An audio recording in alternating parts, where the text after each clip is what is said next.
I inherited $85 million. Before I could even process the number, let alone tell my husband, the estate attorney looked at his screen and frowned. Ms. Vance, the Georgia State Registry shows you and Marcus finalized an uncontested absentee divorce 60 days ago. I stayed completely silent for 5 seconds. My husband had kissed me goodbye that very morning. We shared a bed the night before. But in those 5 seconds, my brain pieced together his entire scam, and I realized his ultimate betrayal had just become my absolute legal shield. Before I continue this story, let me know where you are watching from in the comments below. Hit like and subscribe if you have ever had to outsmart someone who thought you were a fool. I was sitting in a high-end law office in downtown Atlanta, staring across a polished mahogany desk at Attorney Sterling. The room smelled of expensive leather and old money, a sharp contrast to the practical, budget-conscious life I lived. I was there to claim an inheritance from my great-aunt Beatrice. She was the only person in my entire family who saw through the toxic, image-obsessed facade my parents maintained. My parents, Pastor Joseph and First Lady Patricia, led a congregation of thousands in Atlanta preaching humility while exclusively wearing designer labels and driving luxury cars. They demanded perfection and blind loyalty.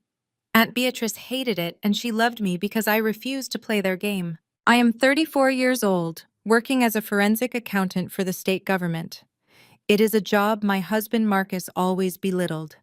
He liked to call my paycheck pocket change, while flaunting his status as a real estate brokerage mogul to my parents, who treated him like the son they never had. When Attorney Sterling slid the heavy portfolio toward me, the number printed at the bottom of the summary page did not look real. $85 million. Aunt Beatrice had quietly built a massive empire in commercial real estate over 5 decades. She liquidated everything before she passed, bypassing my parents completely, and left every single cent to me. I was still trying to remember how to breathe when Attorney Sterling opened the Georgia State Judicial Database to finalize the trust structure. He needed to verify my current marital status for the tax documents. That was when he stopped typing. He took off his glasses, polished them slowly with a microfiber cloth, and looked at me with genuine confusion. "Ms. Vance," he said, his voice hesitant, "the system shows that you and Marcus finalized an uncontested absentee divorce exactly 60 days ago. The judgment is fully executed." The silence in the room was heavy and suffocating. The ticking of the grandfather clock in the corner seemed to echo like a hammer. I did not cry. I did not scream. I just sat there, gripping the arms of my leather chair. Marcus and I had been married for nearly 10 years. We had dinner together last night. He kissed my forehead before I left for work this morning, telling me to have a great day at the office. But as a forensic accountant, my brain is trained to find the missing numbers, the hidden transactions, the quiet fraud. I do not react to emotion. I react to data. In 5 seconds, the entire puzzle clicked into place with terrifying clarity. Marcus owned a commercial brokerage firm that had been bleeding money for over a year. I had noticed the late notices in the mail, the frantic phone calls he took in the garage, the way his lavish spending had abruptly shifted to credit cards rather than cash. He had been terrified of losing his status in front of my parents. Marcus knew bankruptcy was coming. But if he filed while we were legally married, my pristine credit score and my substantial government retirement accounts would be dragged into the mess. So he hired a proxy. He used a fraudulent electronic notary service to forge my digital signature on divorce papers. He secretly divorced me to dump his toxic assets and shield whatever cash he had left. He planned to keep living with me, pretending we were married, while legally insulating himself from the financial explosion that was about to hit. What Marcus did not know, what he could not have possibly anticipated, was that I was currently sitting in front of $85 million. Because we were legally divorced 60 days ago, he had absolutely no claim to a single dime of Aunt Beatrice's money. Georgia law is very clear on assets acquired after a divorce is finalized. His desperate illegal attempt to save his own skin had just built an impenetrable fortress around my new fortune. If we were still married, he would have been entitled to half. By trying to ruin me, he had saved me. "Are you all right, Ms. Vance?" Attorney Sterling asked, breaking the silence.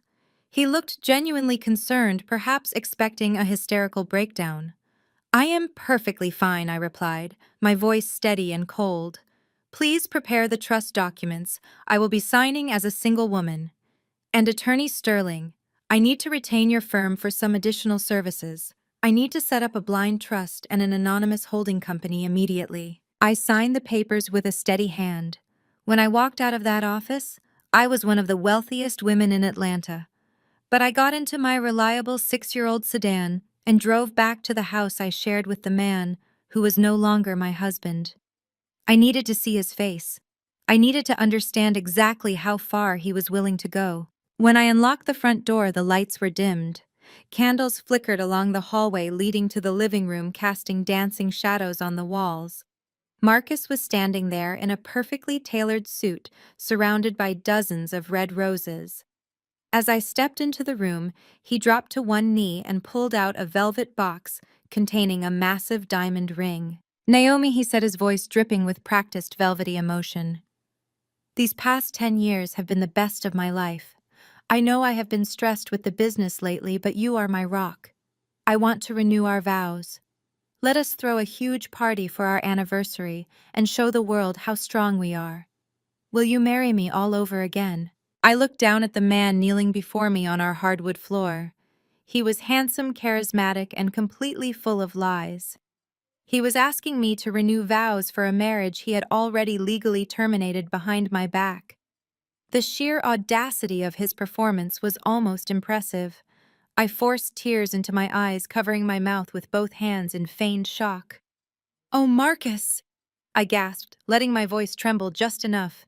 "Yes, of course I will." He stood up, beaming with relief, and slipped the ring onto my finger. It was beautiful, heavy, and sparkling, likely bought with money he was currently hiding from his creditors or obtained through a fraudulent line of credit. He pulled me into a tight hug, kissing the top of my head. I rested my chin on his shoulder, keeping my face completely blank. My heart beat steadily. There was no love left in my chest, only the cold, calculating precision of a woman preparing for war. "I have a surprise for you," he said, pulling away and walking over to his leather briefcase resting on the dining table. "We have been talking about upgrading to a luxury home in Buckhead. I found the perfect property. It has the big garden you always wanted. But we need to move fast to lock in the interest rate, so I had my lawyer draft up a post-nuptial agreement. It is just a standard procedure the bank requires for jumbo loans to expedite the underwriting process." He handed me a thick stack of papers and a sleek silver pen. I took the documents and scanned the first page. My forensic training made it impossible to miss the glaring truth hidden within the paragraphs. This was not a post-nuptial agreement to buy a new house. Buried under layers of dense legal jargon was a quitclaim deed and an assumption of liability clause. Marcus was attempting to transfer massive amounts of his failing company's corporate debt solely into my name. Because the state recognized us as legally divorced, this document would effectively make me fully responsible for his financial ruin while legally protecting him from the fallout. He was trying to financially destroy me so he could walk away completely clean. He wanted to leave me holding the bag for millions in toxic debt while he started over. "You just need to sign on the last page, baby," he said smoothly, walking over to the bar cart and pouring us 2 glasses of expensive champagne. "Then we can start planning the vow renewal. I was thinking we could do it at your parents' church. They would love that." I smiled warmly at him, taking the papers to the kitchen counter. "This is so thoughtful, Marcus. I cannot wait for our new life together." I reached into my purse, pretending to look for my reading glasses, and swiftly swapped his silver pen for my own. It looked identical, but it was a specialized disappearing ink pen I kept for fraud detection demonstrations at the state auditor office. The blue ink would completely vanish within 48 hours, leaving the paper entirely blank with no trace behind. I flipped to the last page and deliberately botched my signature, looping the letters in a careless way that looked completely different from my legal sign-off. I handed the papers back to him. He practically snatched them from my hands, a glint of absolute triumph flashing in his eyes, before he quickly masked it with a loving smile. We drank the champagne. The champagne tasted like ash in my mouth, but I swallowed it with a grin. I ate the expensive dinner he had ordered from my favorite restaurant. I played the role of the adoring naive wife to absolute perfection. I listened to him talk about his grand plans for our vow renewal, nodding and smiling at all the right moments. I let him believe he had won. By midnight, Marcus was fast asleep, exhausted from his own masterful performance. I slipped out of bed, careful not to disturb the expensive silk sheets he insisted we buy, and walked silently into his home office. The room was perfectly organized, reflecting the illusion of control he loved to project to the world. I booted up his desktop computer. Marcus was arrogant, but he was not an IT expert. He used the same password for his computer that he used for our home security system. A date he thought I did not know was actually the day he closed his first big commercial deal, a deal he had lied to me about the payout for. I plugged in a high-capacity external hard drive and began mirroring his entire encrypted system to my secure cloud server. The progress bar crawled across the screen. I stood in the dark, watching the files duplicate, thinking about the sheer audacity of the man sleeping in the next room. He thought I was just a boring government auditor who brought home a modest paycheck. He thought my quiet demeanor meant I was weak and easily manipulated. He had no idea that my job literally consisted of tearing apart complex financial crimes and putting arrogant men behind bars. When the transfer reached 100%, I unplugged the drive, wiped the access logs, and returned to my own encrypted laptop at the kitchen island. I bypassed his standard business folders and went straight for the hidden directories. I found offshore bank routing numbers, fake invoice generators, and correspondence with the shady electronic notary who had processed our fake divorce. I found emails detailing how he planned to funnel his remaining cash into a shell company. But it was a specific folder buried deep within his system that made my blood run freezing cold. The folder was heavily encrypted, but his password habits were sloppy. I broke in within 10 minutes. The folder was simply named Camille. Camille is my younger sister. She is 30 years old and the undeniable golden child of our family. While my parents criticized my career choices and my modest lifestyle, they treated Camille like royalty. She was married to Julian, a wealthy white man who paraded around Atlanta, pretending to be a highly successful tech CEO. My parents adored Julian because his presence and supposed generational wealth elevated their status in the elite church circles.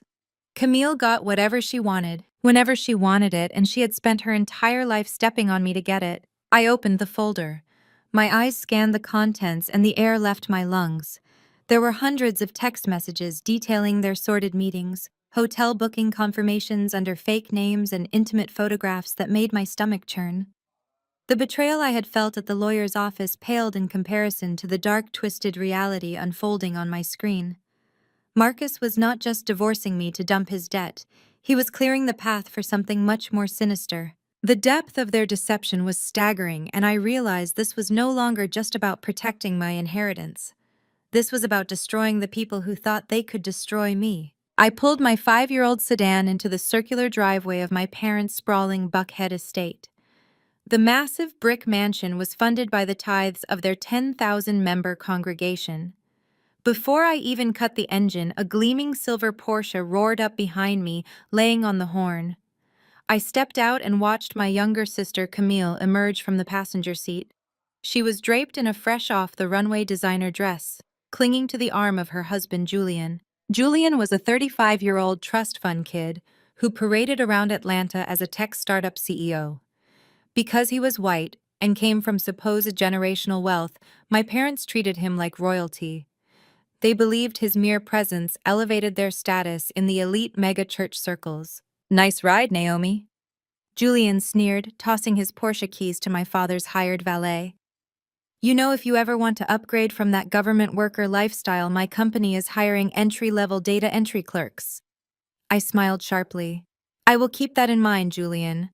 Though, as a forensic accountant, I prefer looking at real numbers, not inflated projections." His jaw tightened, but before he could respond, my mother burst through the massive double doors. First Lady Patricia bypassed me entirely, pulled Camille into a crushing embrace, and kissed Julian on both cheeks. Inside the dining room was an overwhelming display of wealth. crystal chandeliers, silver cutlery, and a spread that could feed a small army. My father, Pastor Joseph, sat at the head of the table holding court. The moment Marcus walked in behind me, having arrived straight from his fake office, my father stood up and offered him a firm handshake. "It is good to see a real provider," my father boomed. "Marcus, my boy, you look tired. You are working too hard to keep a roof over my daughter's head." Marcus chuckled modestly, sliding his arm around my waist. "I do what I have to do for my wife, Pastor. Family is everything." The hypocrisy was suffocating. I smiled at the man who had secretly divorced me 60 days ago. "You really are working overtime, Marcus," I said smoothly. Halfway through the meal, my mother clinked her crystal glass with a silver spoon. She reached under her chair, pulled out a velvet jewelry box, and slid it across the table to Camille. "For my beautiful youngest daughter," my mother announced. Camille opened it, gasping at the dazzling diamond tennis bracelet inside. "You are the pride of this family, Camille. You married well, you maintain your image, and you are carrying the Vance family legacy forward. We are just so blessed." Camille shot me a triumphant smirk as Julian fastened the diamonds around her wrist. My mother then turned to me. Her smile vanished, replaced by the familiar look of absolute disappointment she had worn since I was a teenager. She reached into her designer tote bag and tossed a cheap plastic-wrapped planner onto my plate. It landed with a dull thud next to my roasted vegetables. "I got this on sale at the pharmacy," my mother said loudly, ensuring the entire table heard. "Maybe if you kept a better schedule, Naomi Marcus would not look so exhausted carrying this family on his back. You need to start pulling your weight. You cannot even give this man a child. The least you can do is organize your household." The room went dead silent. The insult was designed to humiliate me while elevating Marcus. Julian let out a low chuckle. Camille pretended to look sympathetic while adjusting her new diamonds. Marcus placed his hand over mine, playing his role to absolute perfection. "Now, Patricia, do not be too hard on her," he said, his voice dripping with fake benevolence. "Naomi tries her best. Her government job just takes a lot out of her. I do not mind carrying the heavy load. That is what a real man does." I looked at Marcus, then at my mother. I simply picked up the planner and peeled off the plastic wrapper. "Thank you, Mom," I said calmly. "I will definitely start writing down everything I see. You never know when detailed records will come in handy." My mother rolled her eyes and turned her attention back to Julian. Pastor Joseph slammed his fist on the table in joyous celebration. "The new sanctuary project is fully funded," he bellowed, "and it is all thanks to Julian's brilliant investment strategies and Marcus's real estate acquisitions. God has blessed this family with men who know how to multiply his wealth." Julian smirked, swirling his red wine. "It is just basic economics, Joseph. The church expansion fund is sitting in high-yield offshore accounts now. Marcus is handling the property acquisitions through his brokerage." I took a slow bite of my steak. I knew Marcus's brokerage was bankrupt, which meant the millions of dollars my father was bragging about were currently vanishing into thin air. I excused myself, claiming I needed to wash my hands. I walked past the guest bathroom and went straight upstairs to the master suite. I had noticed Camille sneaking up here earlier before dinner started complaining of nausea. I stepped into the bathroom and locked the door. I walked over to the gold-plated trash can next to the vanity. Sitting right on top of a discarded makeup wipe was a plastic stick. I picked it up. A positive pregnancy test. Camille was pregnant. That explained my mother's sudden comment about her carrying the family legacy forward. But it was what I found wrapped around the plastic stick that made the blood freeze in my veins. It was a small yellow sticky note. I carefully peeled it off the test. The handwriting was unmistakable. It was Marcus's handwriting. I read the words written in blue ink. "I will handle Naomi. The church money is almost ours." I stood in the glaring bathroom light, staring at the physical proof of a betrayal so deep it defied logic. My sister was pregnant with my husband's child. The golden child who had spent her entire life stealing my toys, my clothes, and my parents' approval had now stolen my husband. But the note, combined with the hidden computer files I had mirrored last night, revealed a layer of deception that went far beyond a simple affair.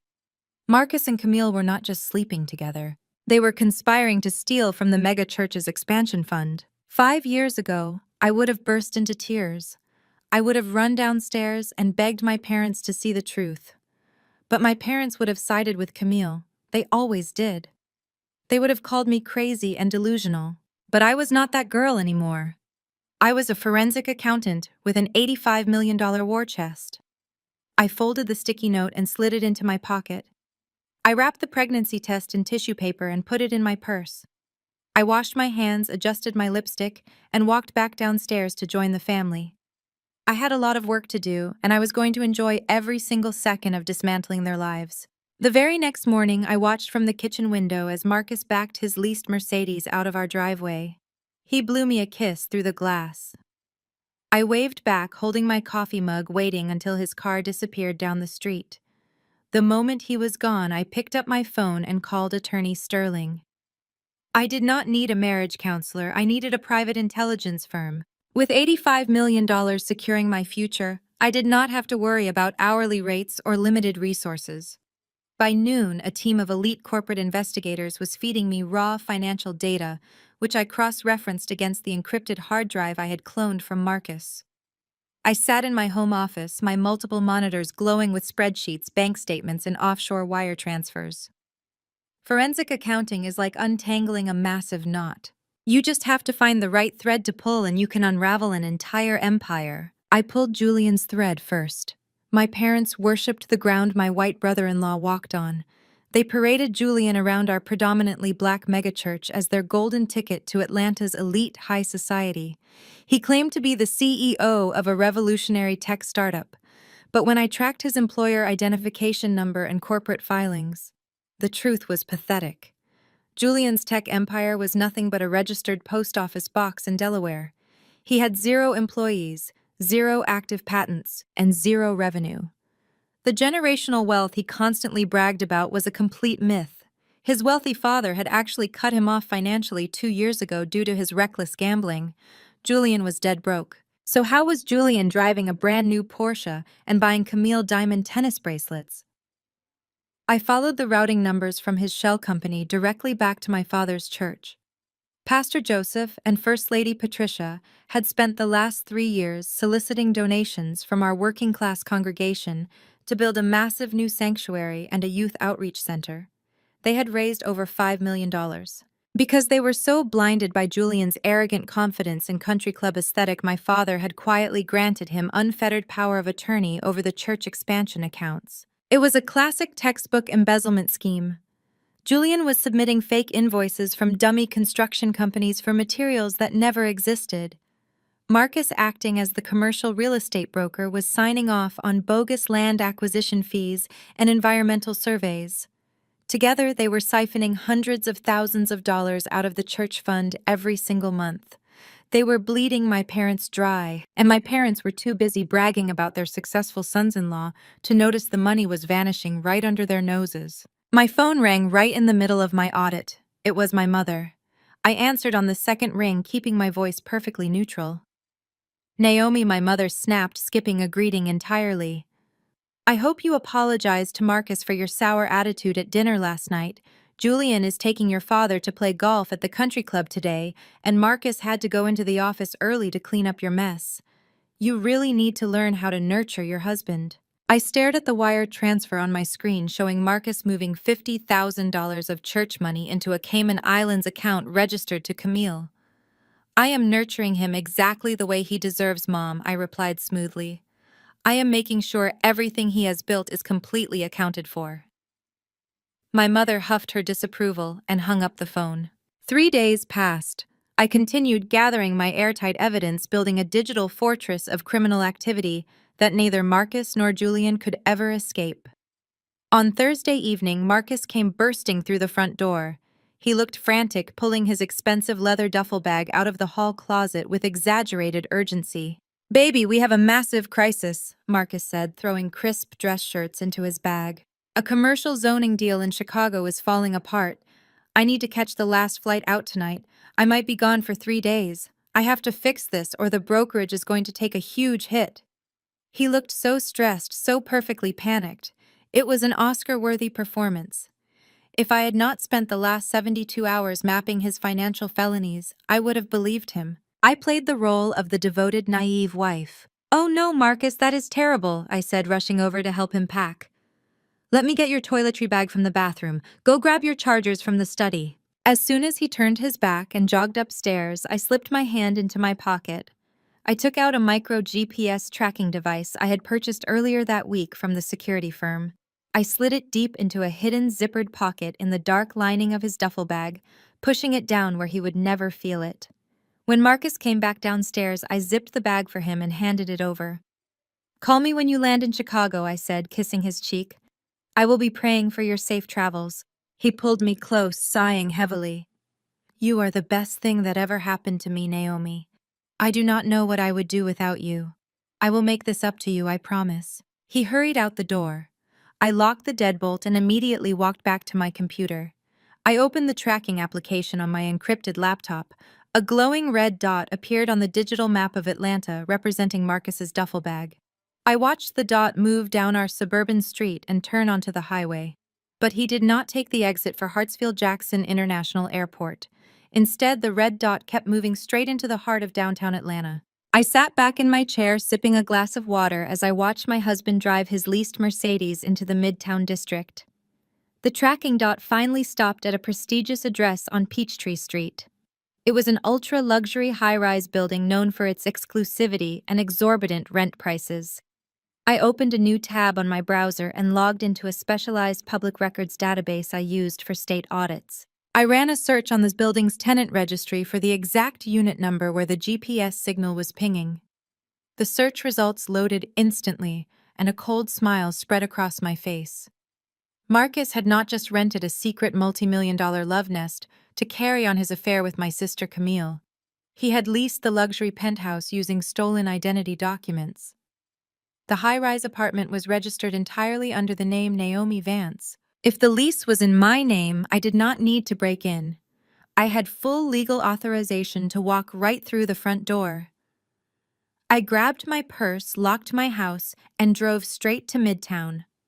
The concierge at the gleaming marble desk barely glanced up when I approached.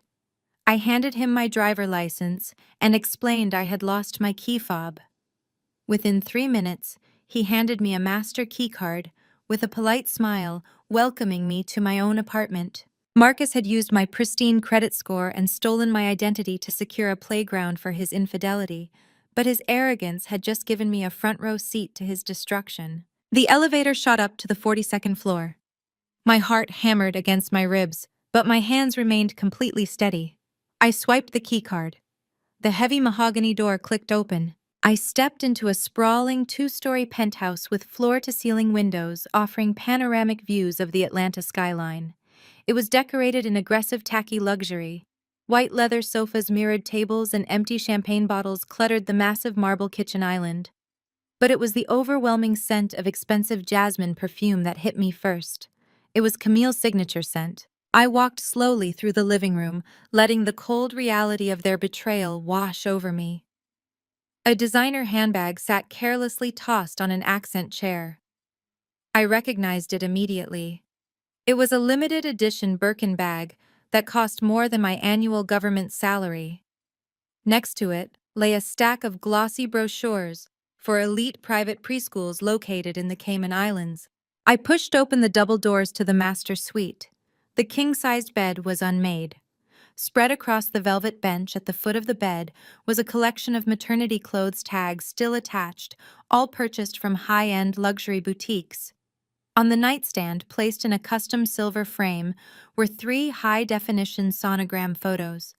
A yellow sticky note was attached to the glass, written in Marcus' familiar handwriting.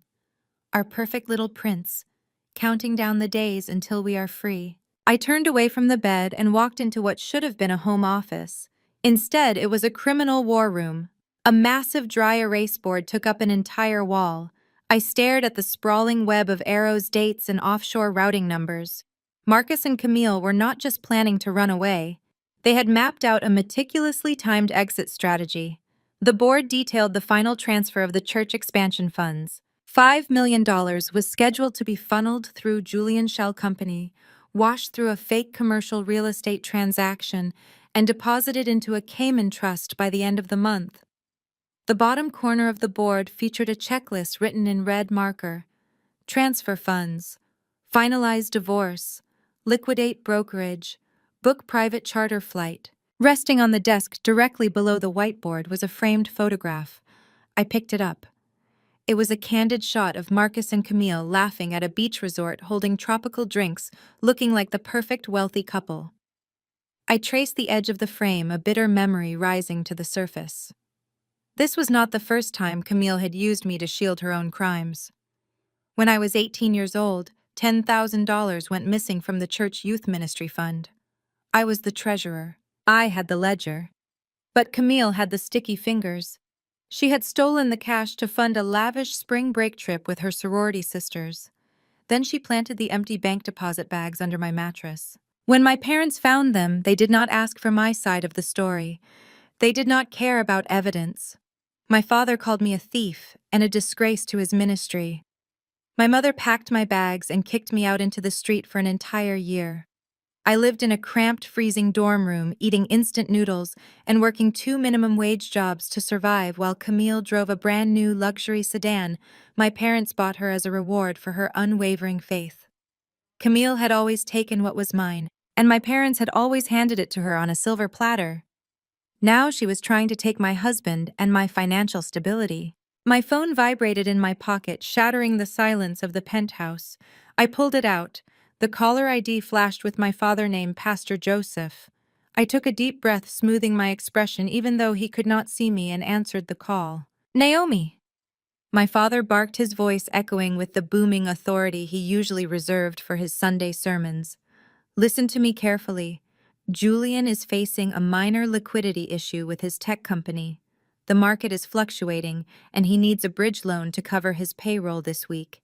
I need you to wire $50,000 to his business account by tomorrow morning. I stared at the whiteboard detailing how Julian and Marcus were currently stealing millions from his congregation. Dad, I said calmly, I do not have $50,000 lying around in a checking account. I know exactly what you have, Naomi, my father snapped impatiently. You have that state government retirement account. You can borrow against your 401k. Your mother and I have already co-signed massive commercial loans for Julian, and all our liquid assets are tied up in the church expansion fund. Julian is family, and he is going to make us all extremely wealthy when his company goes public.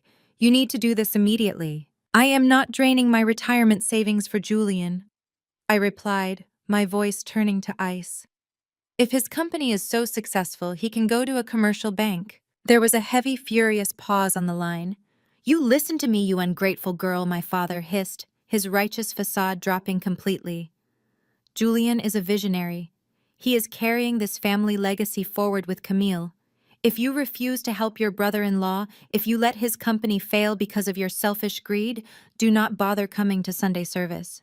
Do not bother calling your mother. You will be cut off from this family permanently. Consider yourself warned. He slammed the phone down. The line went dead in my ear. I slowly lowered the phone, staring at the stolen empire they had built. I smiled.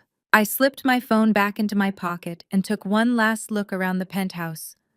I did not leave a single trace of my presence. I wiped the doorknobs, pocketed the pregnancy test and the sticky note, and walked out. My father wanted $50,000 by tomorrow morning to save his precious white son-in-law. He was about to get a very different kind of financial transaction. I bypassed my office and drove straight to the towering glass headquarters of Southern Fidelity Bank in downtown Atlanta. Yesterday, I would have been directed to the standard teller line on the ground floor. Today, the moment the concierge typed my name into the system, his eyes widened. He immediately stepped out from behind his podium and escorted me to a private keycard access elevator. I was taken to the top floor reserved exclusively for ultra-high net worth individuals. The regional wealth director, a sharp man named Harrison, was already waiting for me at the doors. He ushered me into a corner suite with panoramic views of the city, offering me sparkling water and a seat on a plush leather sofa. When you deposit $85 million into a banking institution, they do not ask you to wait. They ask you how high to jump. Ms. Vance Harrison said, taking a seat across from me with a perfectly polite smile. "We are thrilled to have your business. How can Southern Fidelity assist you today?" I opened my briefcase and pulled out the corporate identification numbers for Julian Shell Company and Marcus Real Estate Brokerage. "I need you to pull the commercial loan portfolios for these two entities," I said smoothly. "I know they bank with you. I also know they are currently defaulting on multiple high-interest bridge loans." Harrison hesitated, his professional smile faltering for a fraction of a second. "Ms. Vance, you understand I cannot disclose private client financials even to a spouse or relative without a court order." I leaned forward, clasping my hands together.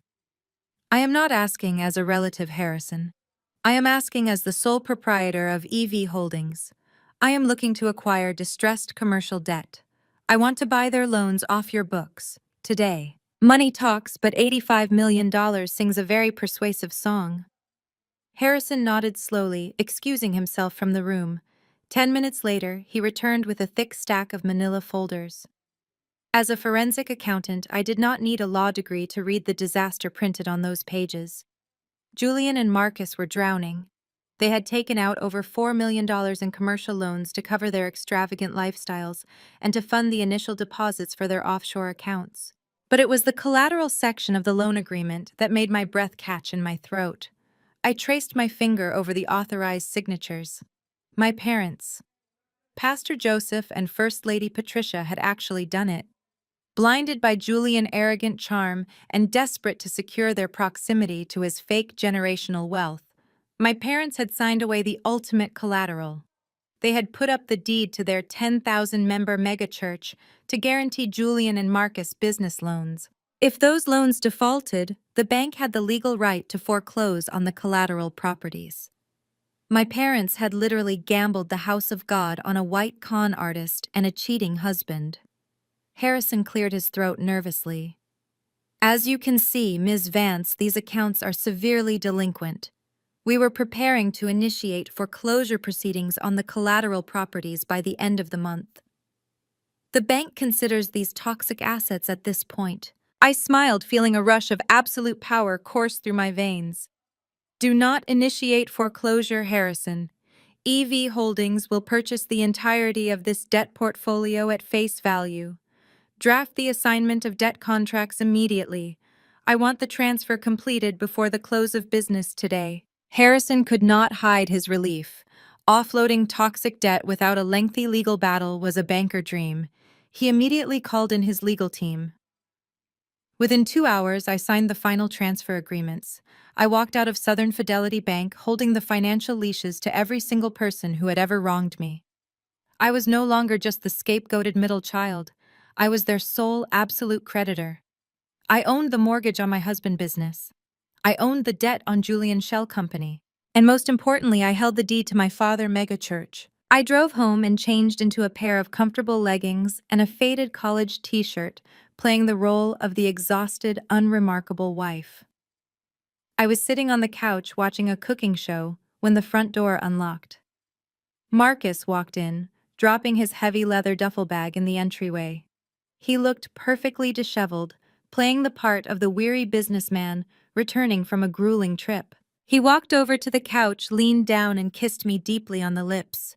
I kissed him back, tasting the lingering scent of mint and deceit. Baby Chicago was a nightmare. He groaned, unbuttoning his collar and collapsing next to me. "I had to fight tooth and nail to save that zoning deal, but your husband pulled it off. I saved the brokerage." "I am so proud of you, Marcus," I said, resting my head against his chest. I tracked the GPS tag on my laptop. He had spent the last 3 days less than 4 miles away, sleeping in my sister bed, plotting to steal millions and leave me with nothing. Marcus wrapped his arm around my shoulder, his voice shifting into a tone of breathless excitement. "But I have some amazing news to make up for my absence. Your parents just finalized the details for a massive televised charity gala this weekend at the church. They are inviting all the top politicians and business leaders in Atlanta. And I talked to your father about doing something incredibly special." He reached into his suit jacket and pulled out a heavy gold embossed envelope. He handed it to me with a beaming, loving smile. I want to surprise everyone, Marcus said, looking deep into my eyes. Right in the middle of the gala, in front of 3,000 people and the live broadcast cameras, I am going to call you up on stage. We are going to renew our vows, Naomi. I want the whole world to see our unbreakable bond. I want to lock us in forever. I stared at the gilded invitation in my hands. He wanted to parade me on stage to solidify his image as the perfect family man right before he pulled the trigger on his embezzlement scheme. He wanted to humiliate me on live television, tying me to his fake legacy, while his real divorce papers sat in a court registry. I looked up at my husband, smiling so widely my cheeks hurt. It sounds absolutely perfect, Marcus. I cannot wait for the whole world to see exactly who we are. The morning after Marcus handed me that gilded invitation, my mother summoned me to an exclusive bridal and evening wear boutique in Buckhead. It was time for the gala fittings. The boutique smelled of fresh roses and expensive champagne, a pristine environment designed for women who never had to check a price tag. Camille stood on the center pedestal surrounded by 3 fawning attendants. She was wrapped in a custom silk maternity gown that hugged her growing belly perfectly. The fabric caught the light, making her look radiant and untouchable. My mother, First Lady. Patricia stood back with her hands clasped together, wiping a completely fabricated tear from her eye. "You look like absolute royalty, Camille," my mother cooed, her voice echoing through the quiet shop. "You are bringing a new blessing into this family, and you deserve to shine tonight." Then my mother turned to me. The warmth vanished from her face, instantly replaced by the familiar look of irritation she had worn whenever she looked at me since I was a teenager. She snatched a heavy mustard yellow taffeta dress from a nearby rack and shoved it into my arms. It had a high, suffocating neckline, rigid boning, and puffy sleeves that looked like they belonged in a 19th century stage play. "Put this on," my mother ordered sharply. "It is modest and practical. We cannot have you distracting the congregation from your sister's pregnancy glow tonight. Besides, Marcus prefers a wife who knows how to blend into the background. A loud woman is an ugly woman, Naomi." I stepped out of the dressing room a few minutes later wearing the mustard monstrosity. The stiff fabric scratched against my skin and the color completely washed me out. Camille laughed out loud from her pedestal, resting both hands protectively over her stomach. "Oh, Naomi, it really suits you," she giggled. "It hides your midsection perfectly. Not that you have a baby bump to hide, unfortunately. I know Marcus has been so stressed about your fertility issues lately. A man like him needs a real family to come home to. It is a good thing he has Julian and me to bring some life into this household." I looked at my sister. She was stroking a belly that held my husband's child, wearing a diamond bracelet bought with stolen church funds and actively plotting to steal my inheritance. I did not shed a single tear. I did not scream. I just looked in the mirror, adjusted the hideous collar of my dress, and met her gaze. "You are right, Camille," I said softly. "This dress is exactly what I need to wear tonight. I would not want to steal your spotlight before the main event." Later that afternoon, the entire family relocated to the church sanctuary to oversee the final gala preparations. The massive auditorium was swarming with florists, lighting technicians, and caterers setting up tables across the polished floors. My father was holding court near the altar, introducing Julian to the senior board of elders. Julian stood there in his custom-tailored Italian suit, soaking up their absolute adoration. He was shaking hands, flashing his brilliant white smile, and accepting endless praise for his supposed financial genius. The church elders practically bowed to him, thanking him for miraculously doubling the building fund through his tech investments. They worshipped his perceived wealth and proximity to power. I sat quietly in the second pew, hiding behind my open laptop. My mother had instructed me to manage the seating chart and ensure all the VIP donors were placed correctly. But I was doing something entirely different. Through the secure access I had established on the hard drive, I cloned from Marcus. I was watching the live banking portal for Julian's shell company. The screen refreshed. A new transaction appeared in the queue. Julian had just initiated an encrypted wire transfer from his phone while shaking hands with the head deacon. He was moving $2.5 million. It was the absolute last drop of the church's emergency reserve fund. I traced the routing numbers in real time as the money bypassed the church operational accounts, washed briefly through Julian's Delaware Corporation, and landed directly in a Cayman Islands offshore account registered exclusively to Marcus. They were emptying the vault just hours before the gala began. They planned to take the stage tonight, accept the applause of 3,000 people, renew my fake vows, and vanish by Monday morning. I took a high-resolution screenshot of the completed transfer and locked my screen just as a shadow fell over my keyboard. I looked up to see Sister Washington, the church's head treasurer. She was a sharp-eyed woman in her late 60s who had served our congregation with unwavering dedication for 3 decades. She looked absolutely terrified, clutching a stack of manila folders tightly to her chest. She glanced nervously around the sanctuary to make sure my parents were out of earshot before leaning down to whisper to me, "Naomi." Sister Washington breathed, her voice trembling with panic. "I know your father told me to hand over the master ledgers to Julian last month, but I was reviewing the quarterly statements this morning. The numbers do not make any sense. The expansion accounts are completely empty. I tried to ask your mother about the discrepancies, but she dismissed me and told me I was overstepping. Something is terribly wrong with the building fund." I opened my mouth to tell her she was absolutely right. I wanted to assure her that I already had the evidence secured and that the congregation's money would be recovered. But before a single word could leave my lips, a heavy hand slammed down onto my laptop screen, snapping it shut with a violent, echoing crack. I flinched, looking up into Julian's cold, arrogant face. He stepped deliberately between Sister Washington and me, using his height to physically intimidate us both. "Sister Washington," Julian said, his voice dripping with condescension, "I believe the pastor asked you to assist with the floral arrangements in the lobby. The finances are fully under control.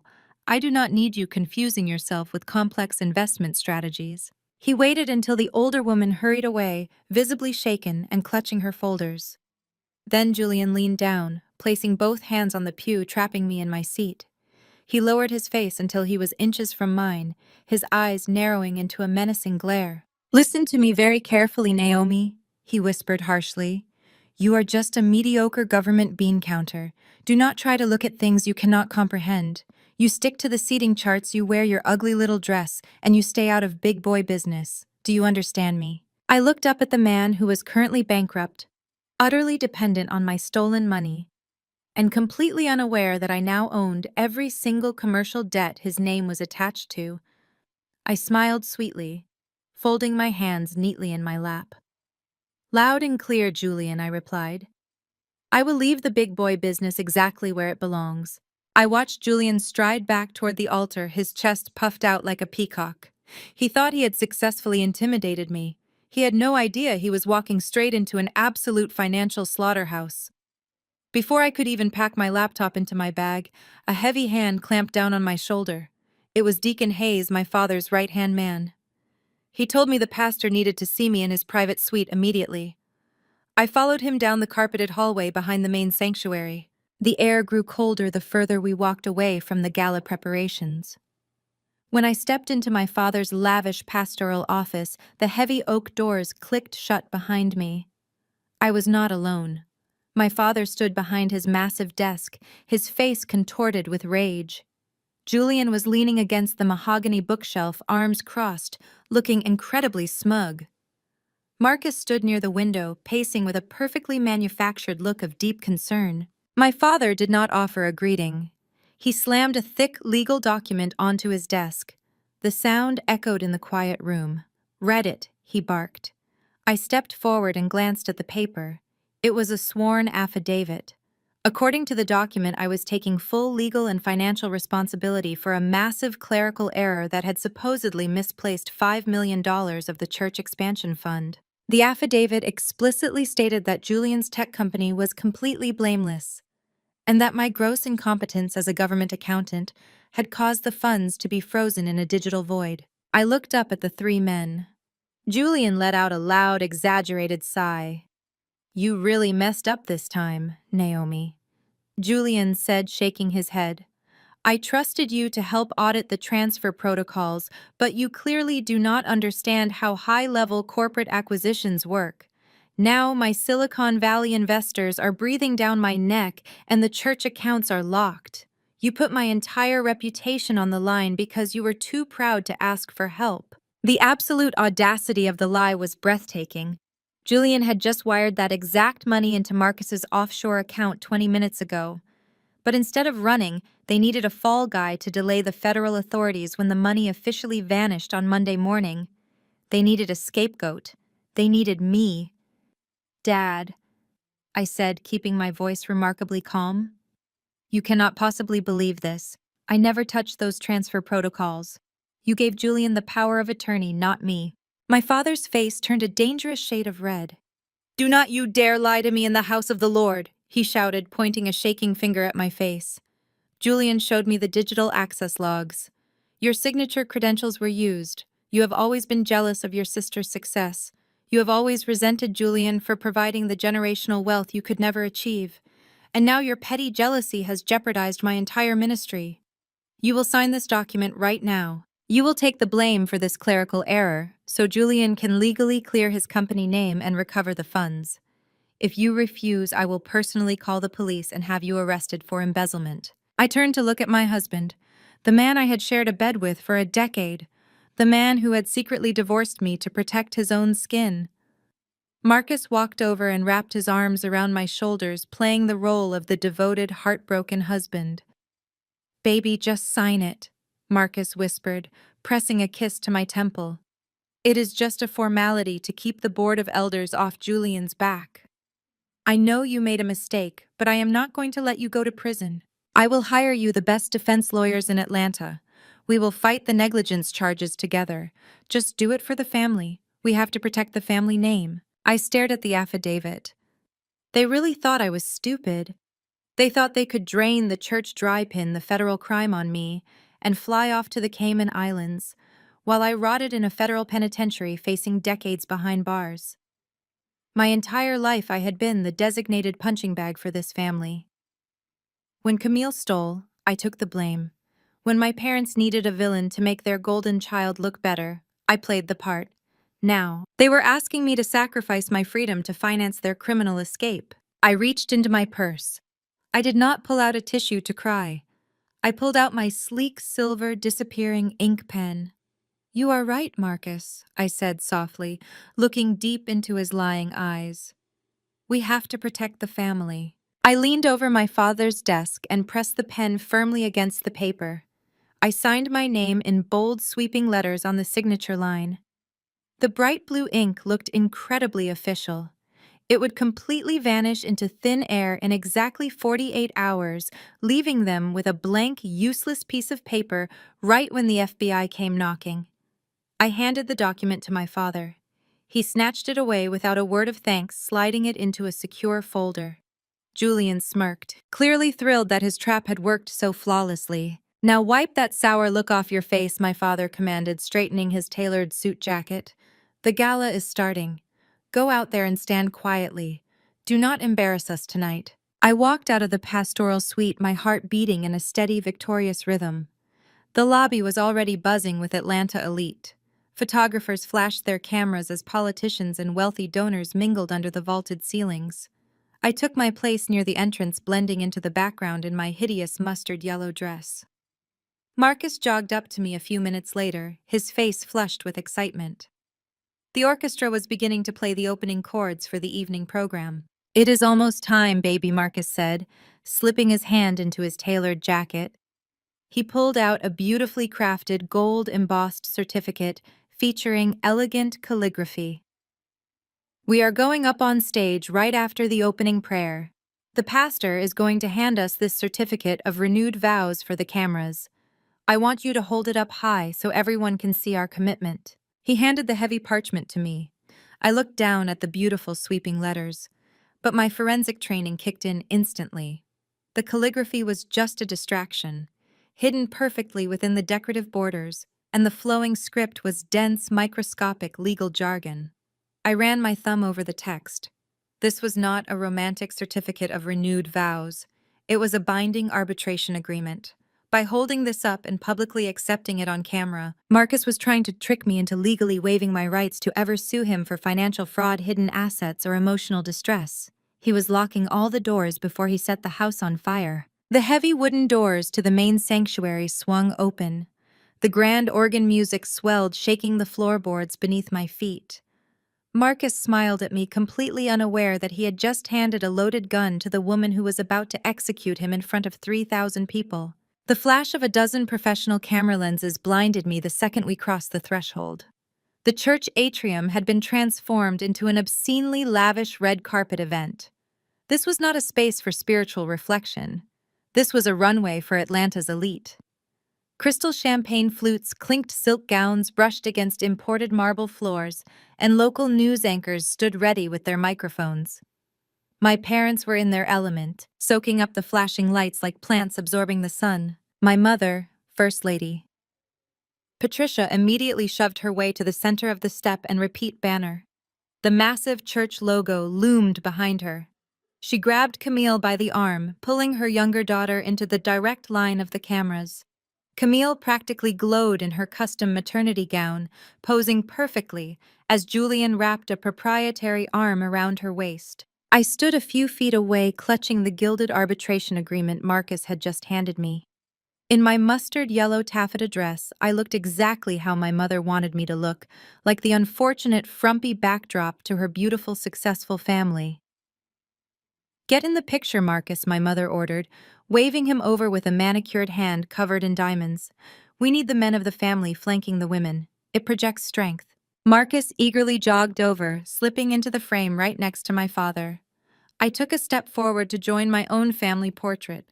Before my foot could even touch the red carpet, my mother shot out her hand and pressed it flat against my chest, stopping me cold. "Not you, Naomi," she hissed under her breath, her brilliant camera-ready smile never wavering. "Your dress is clashing with the floral arrangements. You are throwing off the entire aesthetic of the shot. Just step to the side. I will have the photographer crop you out later anyway." The sheer disrespect was staggering, but I simply nodded and took 2 steps back into the shadows. I watched as my family posed a perfect picture of wealth, faith, and utter moral bankruptcy. A reporter from a prominent Atlanta lifestyle magazine stepped up, thrusting a microphone toward my father. Pastor Joseph, the reporter, beamed. "The new youth center expansion is the talk of the city. How does it feel to spearhead such a monumental project?" My father puffed out his chest, looking incredibly pious. "It is not me," he projected loudly, ensuring every church elder in the lobby heard him. "It is the Lord working through my incredible family. Specifically, my brilliant son-in-law Julian here. Julian Tech Investments and Financial Stewardship have doubled our building fund. He is a true visionary." Julian leaned into the microphone, flashing his pristine white smile. He looked exactly like the savior my parents desperately wanted him to be. "It is an honor to serve this community," Julian said smoothly. "Giving back is the cornerstone of my corporate philosophy. But my greatest achievement is standing right next to me." He placed his hand dramatically over Camille's stomach. "My beautiful wife is carrying our first child," Julian announced. "The next generation of our legacy." The crowd of onlookers let out a collective fawning gasp. Church board members clapped enthusiastically. Camille batted her eyelashes, looking down at her bump with feigned humility. I stood in the corner staring at the man claiming a child that was actually the product of his affair with his brother-in-law's wife. The tangled web of their degeneracy was almost poetic. Julian caught me staring. Emboldened by the cameras and the adoration of the crowd, he decided he needed to put the frumpy outcast sister in her place. He grabbed the microphone again and pointed directly at me. "And we cannot forget about my sister-in-law," Naomi, Julian called out. His voice echoed through the massive atrium. Every single head turned to look at me, standing awkwardly in my yellow dress. "I know she has been struggling lately with some severe depression and professional setbacks. In fact, to celebrate the church's success tonight, I would like to publicly offer to pay for Naomi to take a nice budget vacation. Maybe a quiet weekend at a discount motel down in Florida to help her clear her head and cure that depression." The insult was perfectly engineered. It painted him as a benevolent billionaire while publicly humiliating me as a charity case. A few of the wealthy church elders chuckled awkwardly. My mother covered her mouth, hiding a delighted smirk. Marcus looked down at his shoes, playing the part of the humiliated husband who was too embarrassed to defend his crazy wife. I did not shrink away. I did not cry. I gripped my silver disappearing ink pen in my pocket, feeling the cold metal against my palm. I stepped forward, walking directly onto the edge of the red carpet. The cameras swiveled toward me. "That is incredibly generous of you, Julian," I said. My voice was completely calm, cutting through the murmurs of the crowd like a surgical scalpel. I projected my voice clearly, ensuring every single reporter caught my words. "But you really should save your pennies. You are going to need every last one of them for your legal fees." The laughter in the atrium died instantly. The silence that followed was absolute and suffocating. My mother's eyes widened in horror. Pastor Joseph opened his mouth, but no sound came out. Julian's smile faltered, the corners of his mouth twitching as he tried to maintain his arrogant facade. "What did you just say to me?" he demanded, dropping his voice to a menacing whisper as he took a step toward me. Before he could intimidate me further, a sharp, piercing chime echoed from his tuxedo pocket, then another chime, and another. Julian stopped dead in his tracks. He pulled his latest model smartphone from his pocket. The screen was lighting up with a barrage of urgent, high-priority notifications. I watched his eyes scan the screen. I watched the exact moment his world ended. The color completely drained from his face, leaving him looking like a ghost in a designer's suit. His mouth fell open. His hand began to shake violently. The notifications were automated alerts from his primary commercial banking institution, the same institution where I had just purchased all of his toxic debt just a few hours prior. His shell company accounts had been completely frozen. His personal lines of credit had been instantly revoked. A massive, insurmountable freeze had been placed on every single financial asset attached to his name by a newly registered anonymous creditor known only as EV Holdings. Julian was completely cut off from the stolen church money he had just transferred. He was effectively locked out of his own life. Julian looked up from his phone, panic radiating from his eyes. He looked wildly around the room, breathing heavily, completely ignoring the reporters asking him if he was all right. He looked at Marcus, who was still grinning for the cameras. And then he looked at me. I smiled at him. A slow, chilling smile. I tapped the gilded arbitration certificate Marcus had given me against my leg, turned on my heel, and walked straight through the massive oak doors into the main sanctuary. The show was just getting started. I pushed open the heavy oak doors and stepped into the sprawling main sanctuary. The sheer scale of the room was staggering, a massive architectural testament to my parents' influence and the congregation's money. 3,000 people sat in curved velvet-lined pews, dressed in their absolute best evening wear. Theatrical lighting swept across the stage, casting a warm, dramatic glow over the massive gold cross suspended above the altar. I kept my head down, playing the part of the timid, supportive wife, and took my assigned seat in the front row next to my mother. My mother shot me a warning glare, her eyes darting to the hideous mustard-yellow dress she had forced me to wear. She leaned over, her voice a sharp hiss, disguised beneath a frozen camera-ready smile. "Sit up straight, Naomi, and try to look grateful when your husband calls you up there. He is doing you a massive favor tonight." I did not reply. I simply folded my hands in my lap, feeling the cold, hard edges of the gilded arbitration certificate Marcus had given me. My father, Pastor Joseph, stepped up to the crystal podium. The crowd erupted into rapturous applause.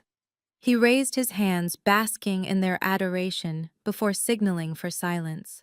"Welcome, my brothers and sisters!" My father's voice boomed through the state-of-the-art sound system, echoing perfectly off the vaulted ceilings. "Tonight, we celebrate the incredible financial blessings the Lord has poured over this expansion project. But a church is not just built on bricks and mortar. It is built on the foundation of family. It is built on holy, unbreakable covenants. And tonight we have the profound privilege of witnessing a testament to that unbreakable love. I would like to call my son-in-law Marcus and my daughter Naomi to the stage." The congregation burst into applause again. Marcus stood up from the pew across the aisle, buttoning his custom-tailored tuxedo jacket. He walked over to me, offering his hand with a dazzling smile. I placed my hand in his. His palm was slightly sweaty. We walked up the carpeted steps to the altar together, standing dead center under the blinding stage lights. My father handed Marcus a silver microphone and stepped back, allowing us to take the center spotlight. Marcus turned to face me. He looked out at the sea of 3,000 faces, then looked deeply into my eyes. His performance was absolutely flawless. He had clearly rehearsed this monologue for weeks. My beautiful Naomi, Marcus began, his voice thick with manufactured emotion. 10 years ago, I made a promise to protect you, to honor you, and to guide our family through whatever storms came our way. And let us be honest, we have faced our share of storms. He paused, letting a heavy, dramatic silence wash over the crowd.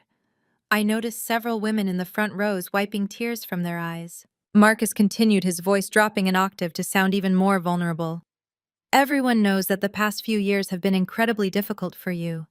You have battled severe depression. You have struggled with the heavy burden of professional setbacks. There were days when it was hard for you to even get out of bed. But through all the darkness, through all your struggles, my love for you never wavered. I carried the weight for both of us because that is what a real man does. I promised God I would be your rock, and I meant it. The congregation murmured in collective sympathy and admiration. He was painting himself as the ultimate savior, the long-suffering martyr shackled to a broken, incompetent woman. He was laying the groundwork to ensure that when the federal authorities started asking questions about the missing church funds on Monday, everyone would easily believe that the crazy, depressed accountant wife was entirely to blame. Marcus dropped to one knee right there on the altar. The crowd let out a massive, echoing gasp of delight. He reached into his pocket and pulled out the gilded arbitration agreement, holding it up like a sacred covenant. Naomi, I do not just want to be your husband, Marcus declared loudly. I want to renew our vows right here, right now, in front of our community. I want to legally and spiritually bind us together for the rest of our lives. Take this certificate, take my hand, and promise you will stand by me forever. He held the microphone out to me. The entire sanctuary was holding its breath. Thousands of eyes were pinned directly on me, waiting for me to cry, to break down in tears of gratitude, and to sign my life away. I reached out and took the microphone from his hand. The cool metal felt heavy. I looked down at Marcus, still kneeling on the polished floor. I looked past him to the front pew, where my sister Camille was rubbing her pregnant belly, and my mother was beaming with vicious pride. I raised the microphone to my mouth. I did not cry. My voice did not shake. Marcus, I said, my voice echoing crystal clear through the massive auditorium. That was a beautiful speech. But I have one simple question for you. I paused, letting the silence stretch out for 3 agonizing seconds. How exactly do we renew our vows when the state of Georgia confirms you forged my signature to divorce me 2 months ago? The silence that slammed into that room was so absolute, so heavy, it felt like all the oxygen had been sucked out of the building. 3,000 people sat completely paralyzed. No one breathed. No one moved. Marcus stared up at me, his charming smile freezing, then cracking, then completely shattering. The color drained from his face at a terrifying speed, leaving him looking like a panicked corpse. He realized in that exact fraction of a second that I knew everything. Gasps began to ripple through the front pews, quickly escalating into a wave of shocked whispers that swept across the entire mega church. Marcus scrambled to his feet, panic completely overriding his polished facade. He lunged forward, trying to violently snatch the microphone out of my hand. "Give me that!" he hissed, his eyes wide and wild. He turned to the congregation, waving his hands frantically.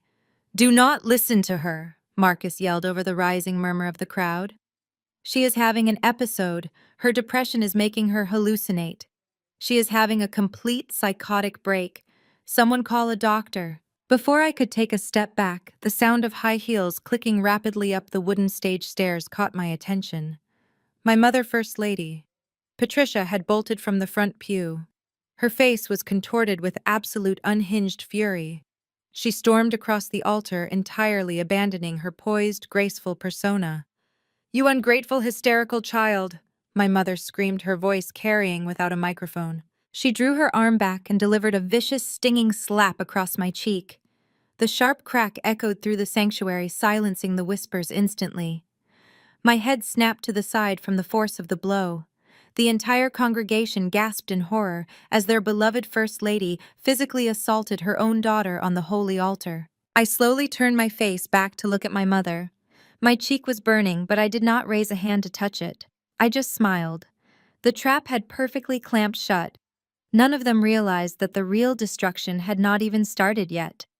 I raised my hand and snapped my fingers toward the audiovisual booth at the back of the room. The show was officially out of their control. The sting on my cheek from my mother's hand was a minor inconvenience compared to the absolute devastation I was about to unleash. I lowered my hand after snapping my fingers. High up in the audio-visual booth, the lead technician, a brilliant college student whose student loans I had quietly paid off yesterday, hit the execute button. The massive high-definition jumbotron suspended above the altar flickered. The familiar gold and purple logo of my father's megachurch vanished. In its place, the harsh, unforgiving glare of unredacted financial documents illuminated the sanctuary. A collective murmur rippled through the 3,000 congregants.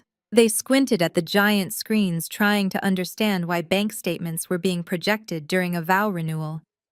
But it did not take long for the numbers to tell the story. I had designed the presentation for maximum impact. I highlighted the key transactions in bright, impossible-to-miss crimson boxes. "Look at the screens," I commanded, my voice projecting clearly through the microphone I still held tight in my grip.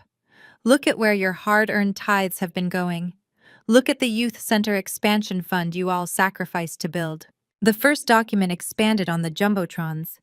It showed a direct wire transfer of $1.2 million leaving the church's primary building fund. The money did not go to a construction firm or an architectural group. It went directly into the Delaware-based shell company owned by Julian. A collective gasp echoed through the cavernous room. People began pointing at the screens, shifting in their pews, the polite confusion rapidly morphing into genuine outrage. My mother spun around to look at the screens. The blood completely drained from her face. She dropped her hand from where she had just struck me and stumbled backward, her designer heels catching on the altar carpet. "Turn it off," my mother shrieked, waving her arms frantically at the AV booth. "Turn those screens off right now. This is a technical malfunction." But the screens did not go dark. The slideshow advanced to the next undeniable piece of evidence. The jumbotrons displayed a sequential trail of routing numbers, showing the money bouncing from Julian's fake tech company straight into a Cayman Islands offshore account. I had made sure to blow up the name registered to that specific offshore account, so every single person in the very back row could read it. The words flashed in massive block letters. "Camille's legacy." The sanctuary erupted. The polite, wealthy congregation shattered into pure chaos. Deacons jumped out of their front row seats, shouting at the altar. Elderly women who had donated their fixed income pensions began crying and pointing accusingly at my family. The live stream cameras operated by the same heavily compensated AV technician were broadcasting every single second of this financial slaughter to the thousands of people watching at home. Julian stood frozen near the edge of the stage. His arrogant country club smirk had completely melted away, replaced by the sheer, unadulterated terror of a man who realized he was going to federal prison. He whipped his head toward Marcus. The alliance of the two golden sons-in-law shattered in a fraction of a second. Julian lunged across the altar and violently shoved Marcus in the chest. Marcus stumbled backward, tripping over the microphone stand. "You told me you took care of the paper trail." Julian screamed, his voice cracking with panic. He grabbed Marcus by the lapels of his custom tuxedo, shaking him furiously in front of the entire church. "You swore to me your stupid accountant wife had wiped the transaction logs. You said we were clear. You set me up to take the fall for this." Marcus shoved Julian back, his own panic making his voice pitch high and desperate. "I did not set you up. She is crazy. She hacked my computer.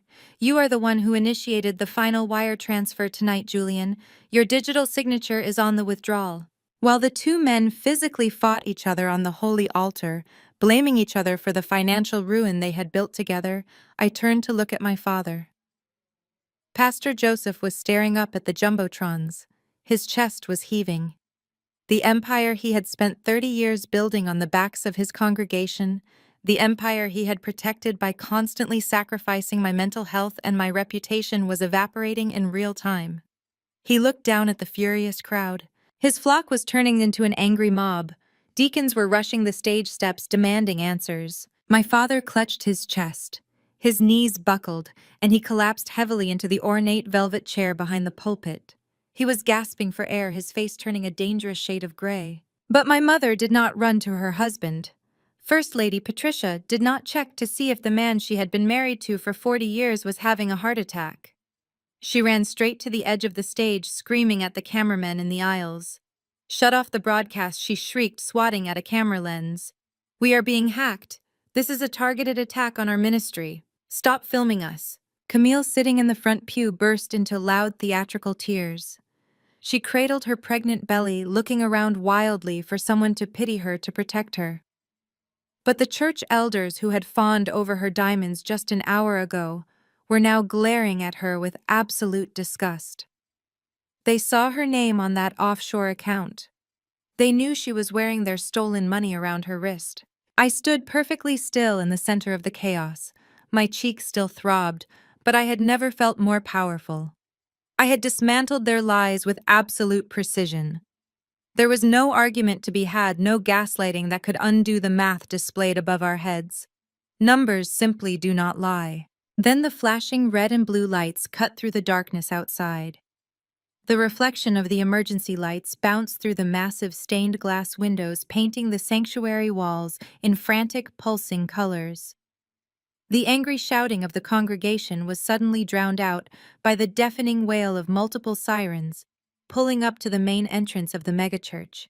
The heavy carved wooden doors at the back of the sanctuary were kicked violently open. The loud crash echoed like a gunshot. A dozen federal agents wearing dark windbreakers with the bright yellow letters of the FBI Financial Crimes Division marched in perfect unison down the center aisle. They did not pause. They did not hesitate. They were heading straight for the altar. The federal agents moved with terrifying efficiency. Their heavy tactical boots thudded against the plush sanctuary carpet, drowning out the frantic murmurs of the congregation. They did not stop to flash badges at the deacons or answer questions from the panicked church elders. They marched in a straight, unbroken line directly up the carpeted stairs to the altar. Marcus scrambled backward, his polished facade completely collapsing. He threw his hands up in the air, backing away from Julian, as if the white tech CEO was suddenly infectious. "I had nothing to do with this," Marcus screamed, his voice cracking in terror. "I am just a commercial real estate broker. I just signed the zoning paperwork."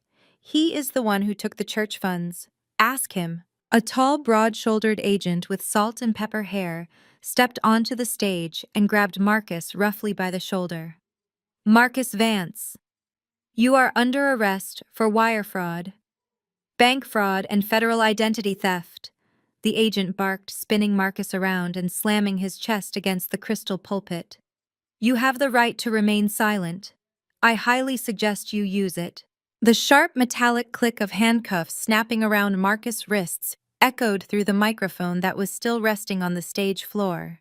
A few feet away, two other agents were backing Julian into the velvet choir chairs. Julian puffed out his chest, his face turning beet red with arrogant outrage. He tried to shove one of the federal agents away, a massive mistake that resulted in him being swiftly wrestled to the ground. "Get your hands off me!" Julian roared, struggling against the agents as they pinned his arms behind his back. "Do you have any idea who I am? Do you know who my father is? I will have your badges for this. My family owns half the commercial real estate in Delaware. I will sue this entire department into the ground." Camille, who had been cowering in the front pew, suddenly found her voice. She hiked up her designer maternity dress and rushed the stage, inserting herself between the federal agents and her husband. She thrust her pregnant belly forward.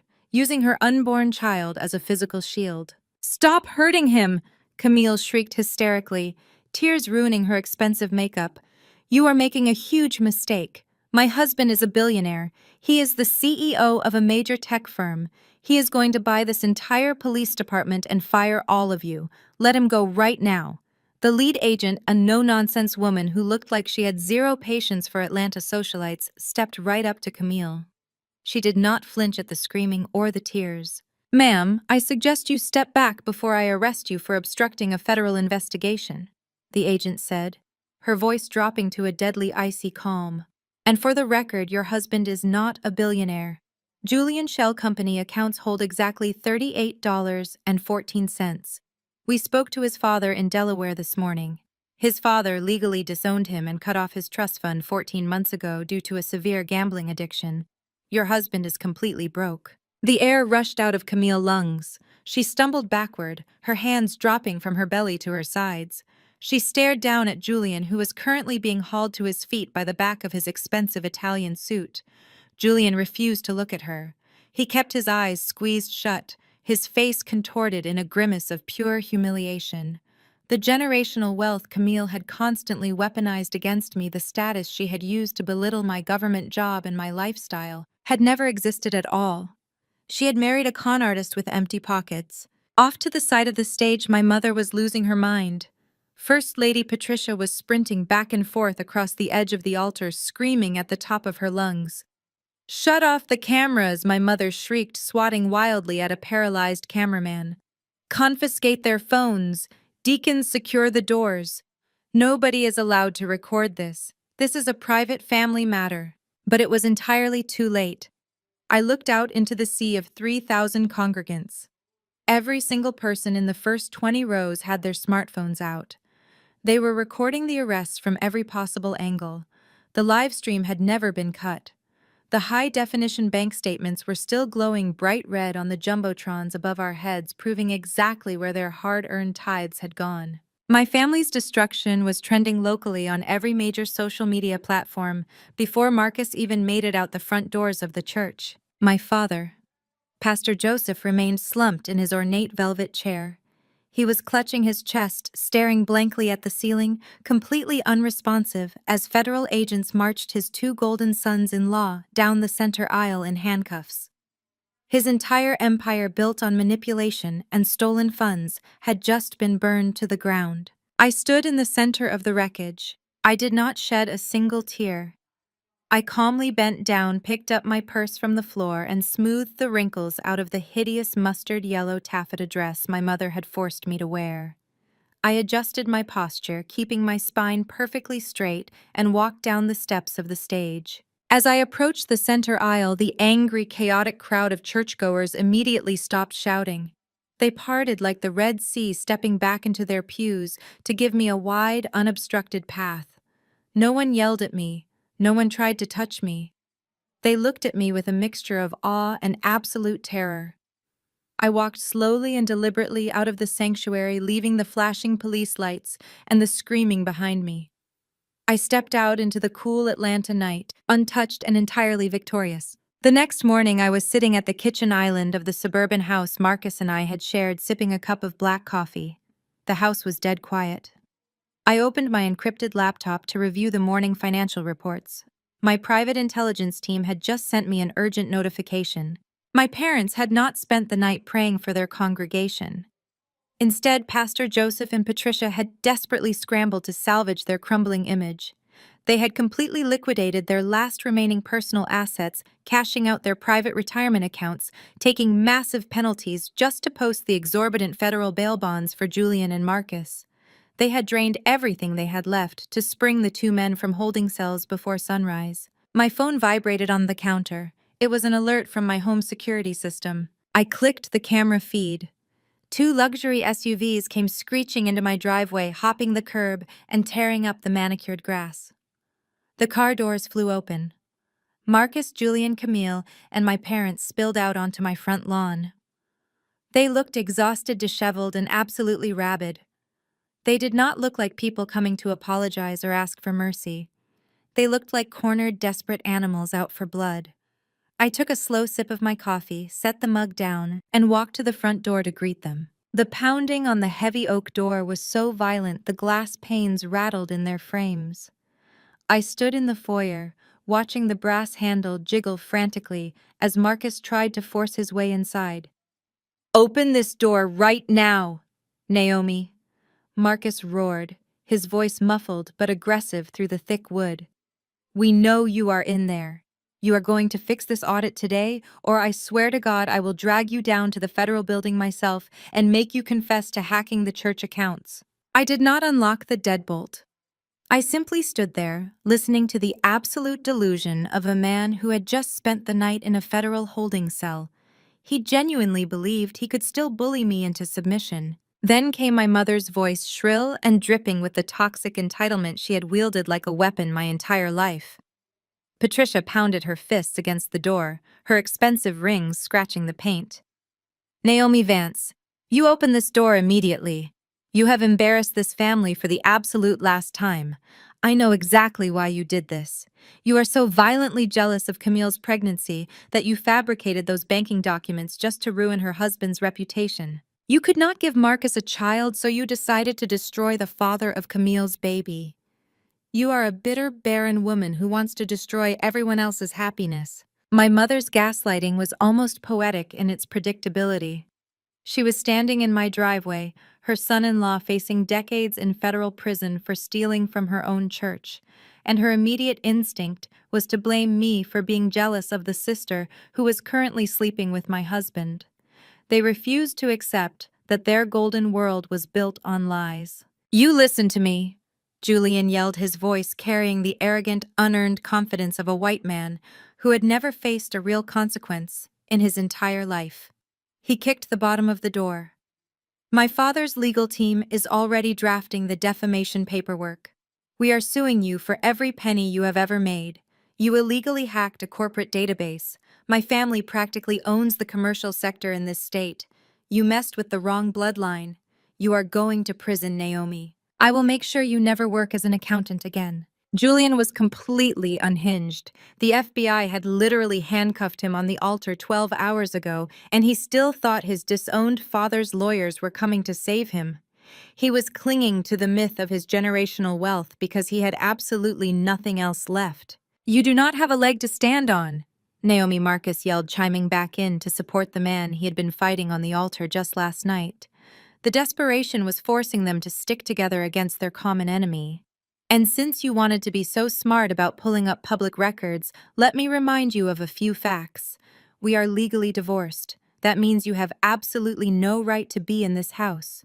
My name is on the mortgage. This is my property. You are just a squatter now. You have exactly 10 minutes to pack your bags and get off my property before I call the local police and have you arrested for trespassing." I smiled at the heavy wooden door. Marcus was trying to throw me out of the house he had financially ruined. He thought his name on the mortgage gave him the ultimate power over my housing.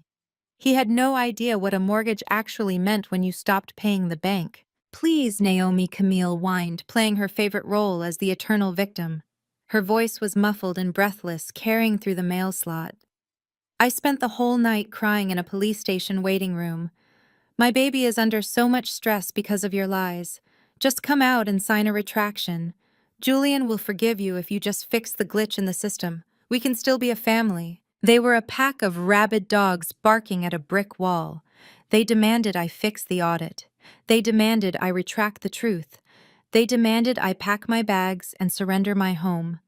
They still believed they were the predators and I was the prey. They thought my silence meant I was cowering in fear, frantically trying to figure out how to escape their wrath. I took a slow, deep breath, smoothing down my comfortable college t-shirt. I gave a quick nod to the two massive men standing silently in the shadows of my hallway.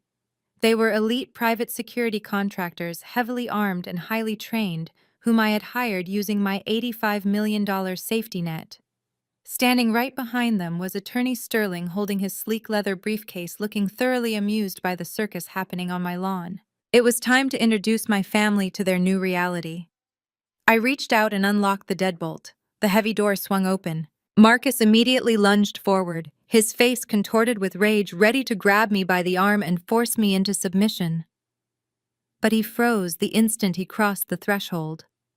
The two towering private security guards stepped seamlessly in front of me, crossing their arms. Their tactical vests and stern, unblinking expressions sent Marcus stumbling backward down the porch steps, nearly knocking my mother over in his clumsy retreat. Julian's mouth dropped open. Patricia gasped, clutching her designer purse to her chest, as if the security guards were going to rob her. Pastor Joseph, who had been lingering near the SUV looking exhausted and defeated, stopped in his tracks and stared at the armed men. "What is the meaning of this?" my father demanded, trying to summon his booming pastoral authority, though his voice wavered slightly. "Call off these thugs, Naomi. We are your family.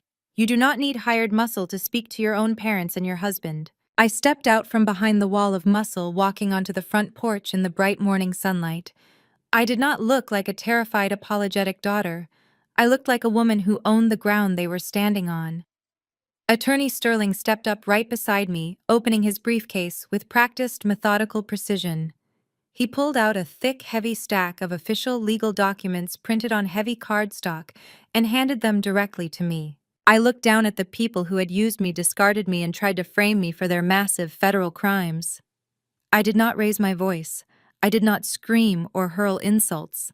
I simply held up the massive stack of foreclosure notices, the bright red default stamps glaring in the daylight, ready to deliver the final financial execution. I stepped forward, the heels of my shoes clicking sharply against the concrete of my front porch. The morning air was crisp, but the sweat beading on Marcus' forehead told an entirely different story. I peeled the top document from the heavy stack and slapped it directly against his chest. He fumbled to catch it, his eyes frantically scanning the bold red lettering printed across the top of the page. "You divorced me to protect your assets, Marcus," I said, my voice projecting clearly over the manicured lawn so every single one of them could hear me. "You thought you were an absolute genius forging my signature 60 days ago to shield yourself from bankruptcy. You thought you could trap me with a fake vow renewal, but you forgot one tiny crucial detail while you were busy playing the mastermind. You forgot to pay your commercial loans." Marcus stared at the thick legal paper, his mouth opening and closing like a suffocated fish.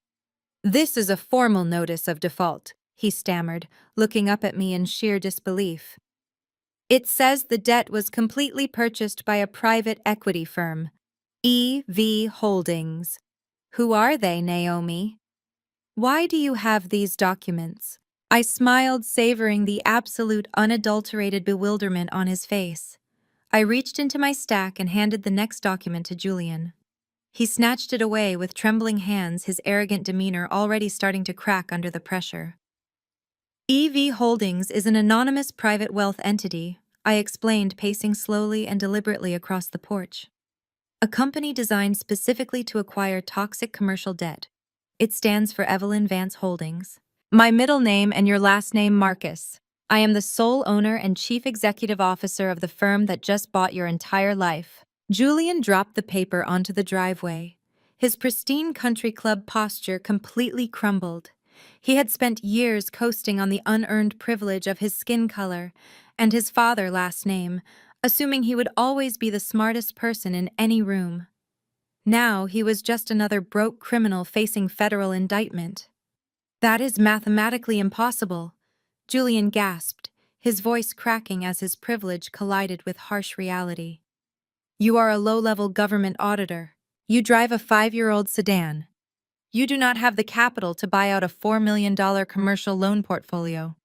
My father's hedge fund could not even secure that kind of liquidity overnight without a board vote. There is no way you have that money." "You are absolutely right, Julian," I replied smoothly, crossing my arms over my chest. "My government salary could never cover your massive catastrophic failures, but my inheritance absolutely could." My mother gasped loudly, clutching my father's arm as if she needed physical support to stay upright. My mother's perfectly contoured face twisted into a mask of pure horror. All the years she had spent polishing her image as the flawless first lady were being dismantled by the daughter she had deemed worthless. "Inheritance," Patricia demanded, her voice shrill with sudden greed and panic. "What inheritance, Naomi? What are you talking about?" "Great Aunt Beatrice left me everything," I announced. I watched the blood completely drain from my parents' faces. Beatrice was the only person who saw exactly who you people were. She despised your shallow obsession with designer clothes and church donations. She bypassed your precious megachurch entirely and left her entire $85 million estate directly to me. And because Marcus was so incredibly desperate to divorce me behind my back to protect his failing brokerage, he legally forfeited any marital claim to a single cent of it. His betrayal literally funded his own execution. The reality of my financial dominance slammed into them like a runaway freight train. I turned to my brother-in-law. The man who had mocked my lifestyle, insulted my car, and sneered at my career just 24 hours ago. I do not just own the debt on your fake tech company, Julian, I said, my voice dropping to a lethal, icy calm. I am the ruthless corporate raider who froze your shell accounts last night. I am the reason your credit cards are declining right now. I own you. I turned back to the man I used to call my husband. I own the mortgage on this house, Marcus. You are currently trespassing on my private property. Finally, I looked directly at my father. Pastor Joseph was leaning heavily against the hood of his luxury SUV. He was clutching his chest, struggling to breathe as if he were having a genuine heart attack. And Dad, I said, delivering the final crushing blow. You put up the holy sanctuary as collateral for Julian loans because you wanted to brag about your wealthy son-in-law. I bought those loans too. I hold the deed to your megachurch. I own the altar where you let them arrest my husband.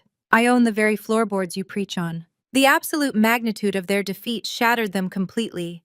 Julian took a stumbling step backward, grabbing his hair in manic frustration. He realized his entire fraudulent life was over. He was completely broke, legally exposed to federal charges, and entirely at the mercy of the black sister-in-law he had treated like absolute dirt. Marcus let out a guttural, desperate sound.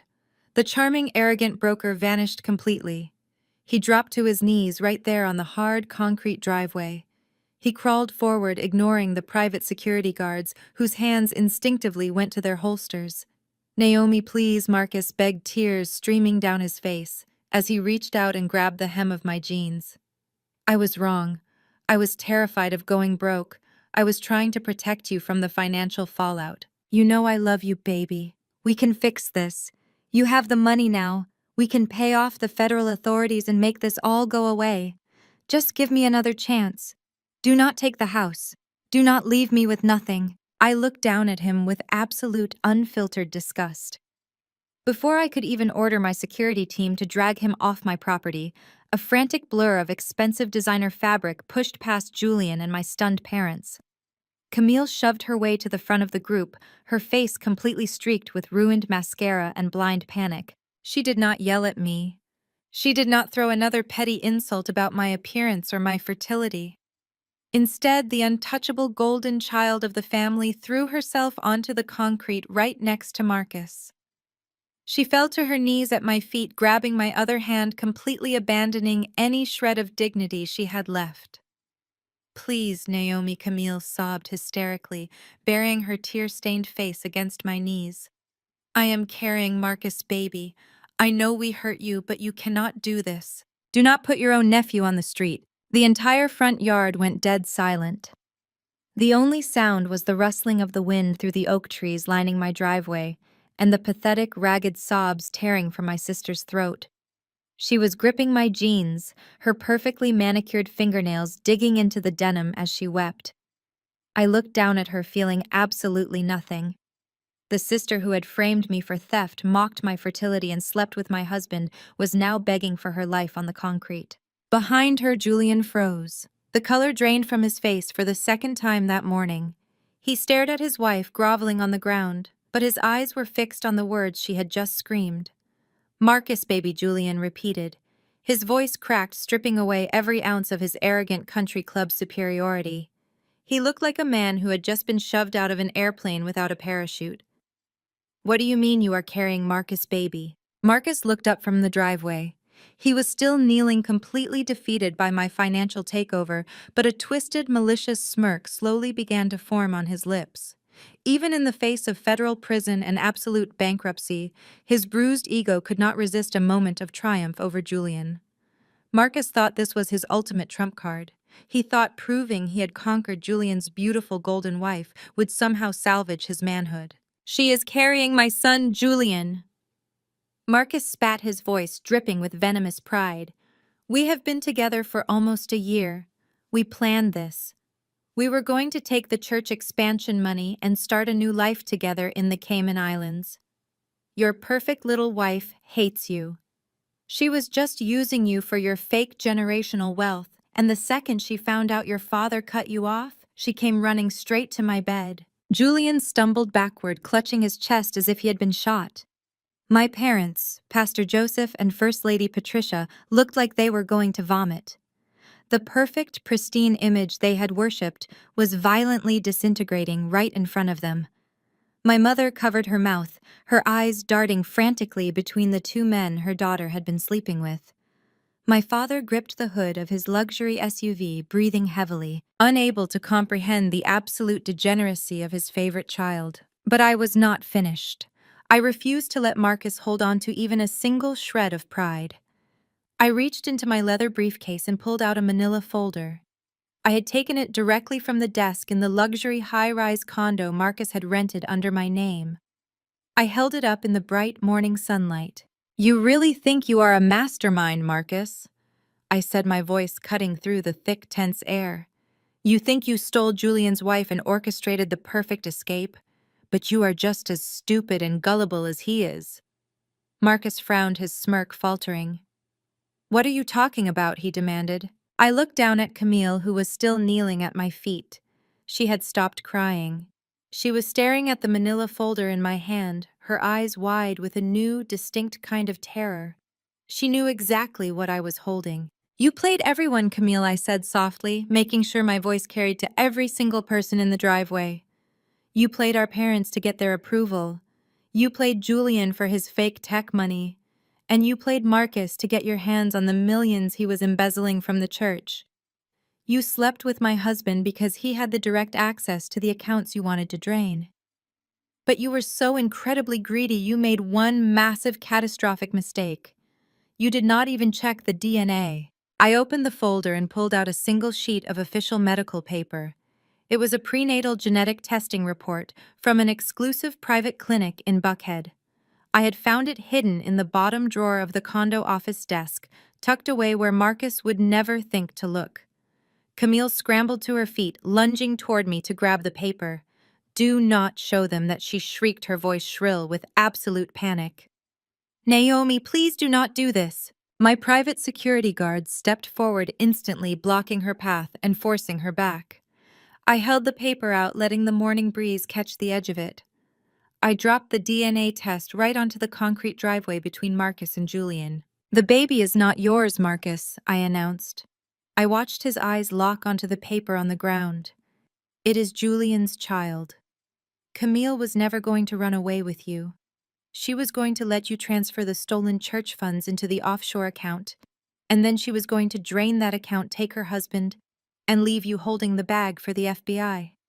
She set you up to take the fall for the entire federal fraud investigation while she lived in luxury with the man she actually wanted." The revelation hit the driveway like a live grenade. Marcus stared at the medical report lying on the concrete.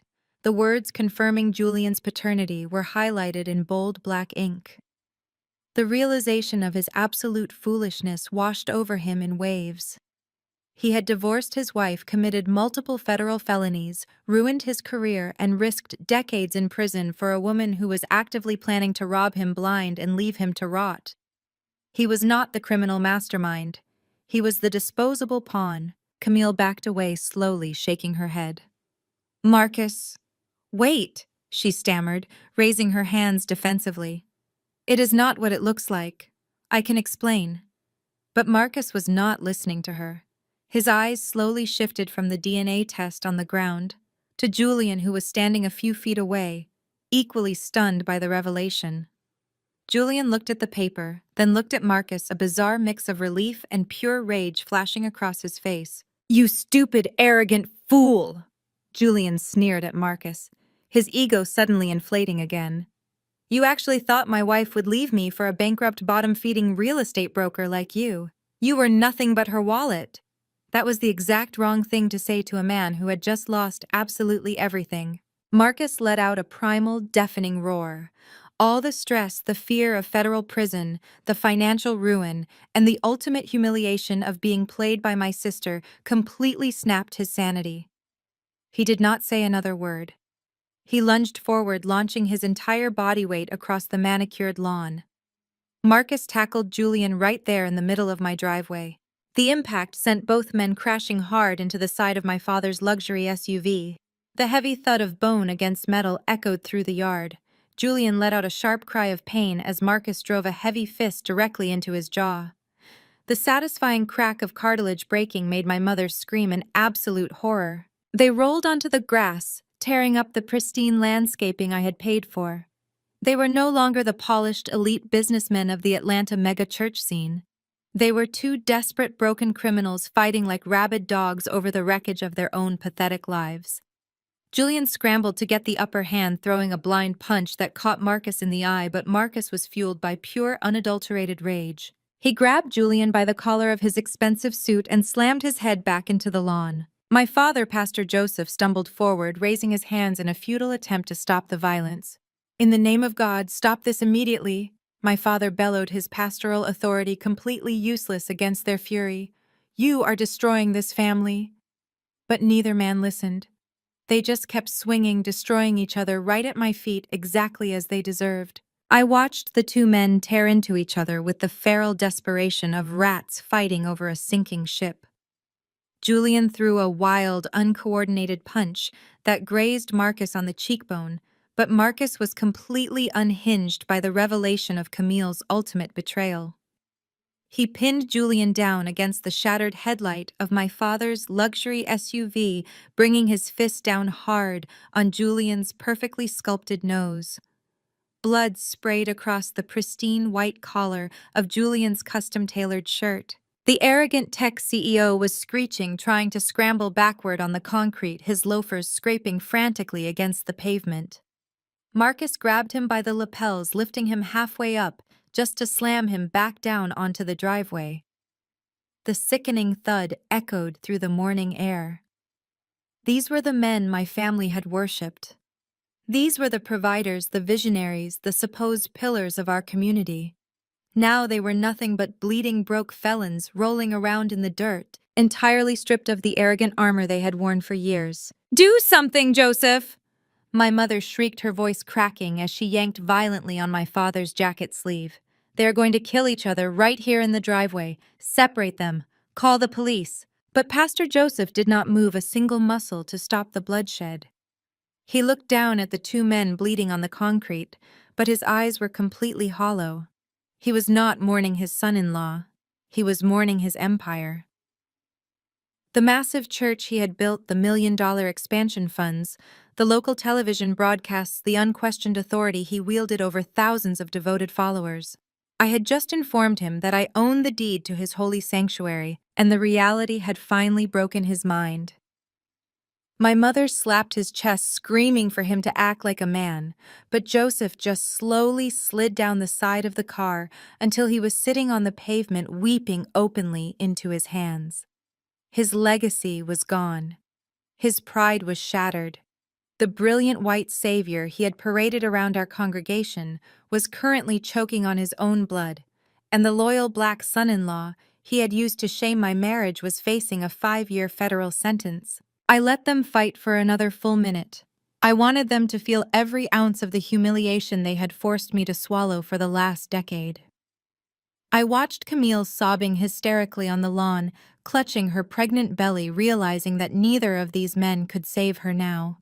She was completely cut off from the stolen offshore accounts and entirely abandoned by the two criminals she had manipulated. When Julian let out a pathetic, gurgling plea for mercy, I decided I had seen enough. I raised my hand and snapped my fingers twice. My private security contractors moved with terrifying tactical precision. The two massive guards stepped off my porch and descended on the driveway. They grabbed Marcus by the back of his jacket effortlessly, hauling his thrashing body off Julian. The second guard hauled Julian to his feet, twisting his arm sharply behind his back to neutralize him. Both men were gasping for air, their faces bruised, bleeding, and entirely defeated. "Get them off my property!" I commanded, my voice slicing through the morning air. The guards shoved Marcus and Julian forward, marching them toward the wrought iron gates at the end of my driveway. I walked slowly behind them, my gaze shifting to my parents. "And speaking of property," I said, looking directly down at Pastor Joseph, who was still crying on the concrete. "As the new owner of the church's commercial debt, I have reviewed the asset portfolios. You and Mom currently reside in the luxury parsonage located on the church grounds. It is a beautiful tax-exempt mansion paid for by the hardworking people you scammed. Since EV Holdings now holds the deed to that entire parcel of land, consider this your verbal notice. You have exactly 30 days to vacate the church parsonage before I bulldoze the entire estate to the ground to build something actually useful and beneficial for the community." My mother gasped, the sheer horror of imminent homelessness finally registering on her face. "You cannot evict us from the parsonage," she cried out, her voice trembling with raw panic. "Where are we supposed to go, Naomi? We have no retirement funds left. We spent everything bailing these two idiots out of federal holding. We do not have a single dime to our names." "That sounds like a severe lapse in financial judgment, Mom," I replied coldly, turning my back on her. "You should have kept a better schedule." The security guards physically pushed Julian and Marcus past the property line, dropping them onto the public sidewalk like bags of trash. Camille scurried out behind the bleeding men, keeping her head down, completely stripped of her golden child arrogance. She could not even look the neighbors in the eye. My parents followed, their heads bowed in absolute shame, carrying the heavy weight of their destroyed reputation. The heavy wrought iron gates began to automatically slide shut behind them. My mother suddenly spun around. She lunged forward, grabbing the iron bars before they could lock together. Tears ruined her makeup as she stared through the metal grate. "Naomi, please," my mother begged, her voice cracking with desperate, pathetic sorrow. "You have made your point. You won the war.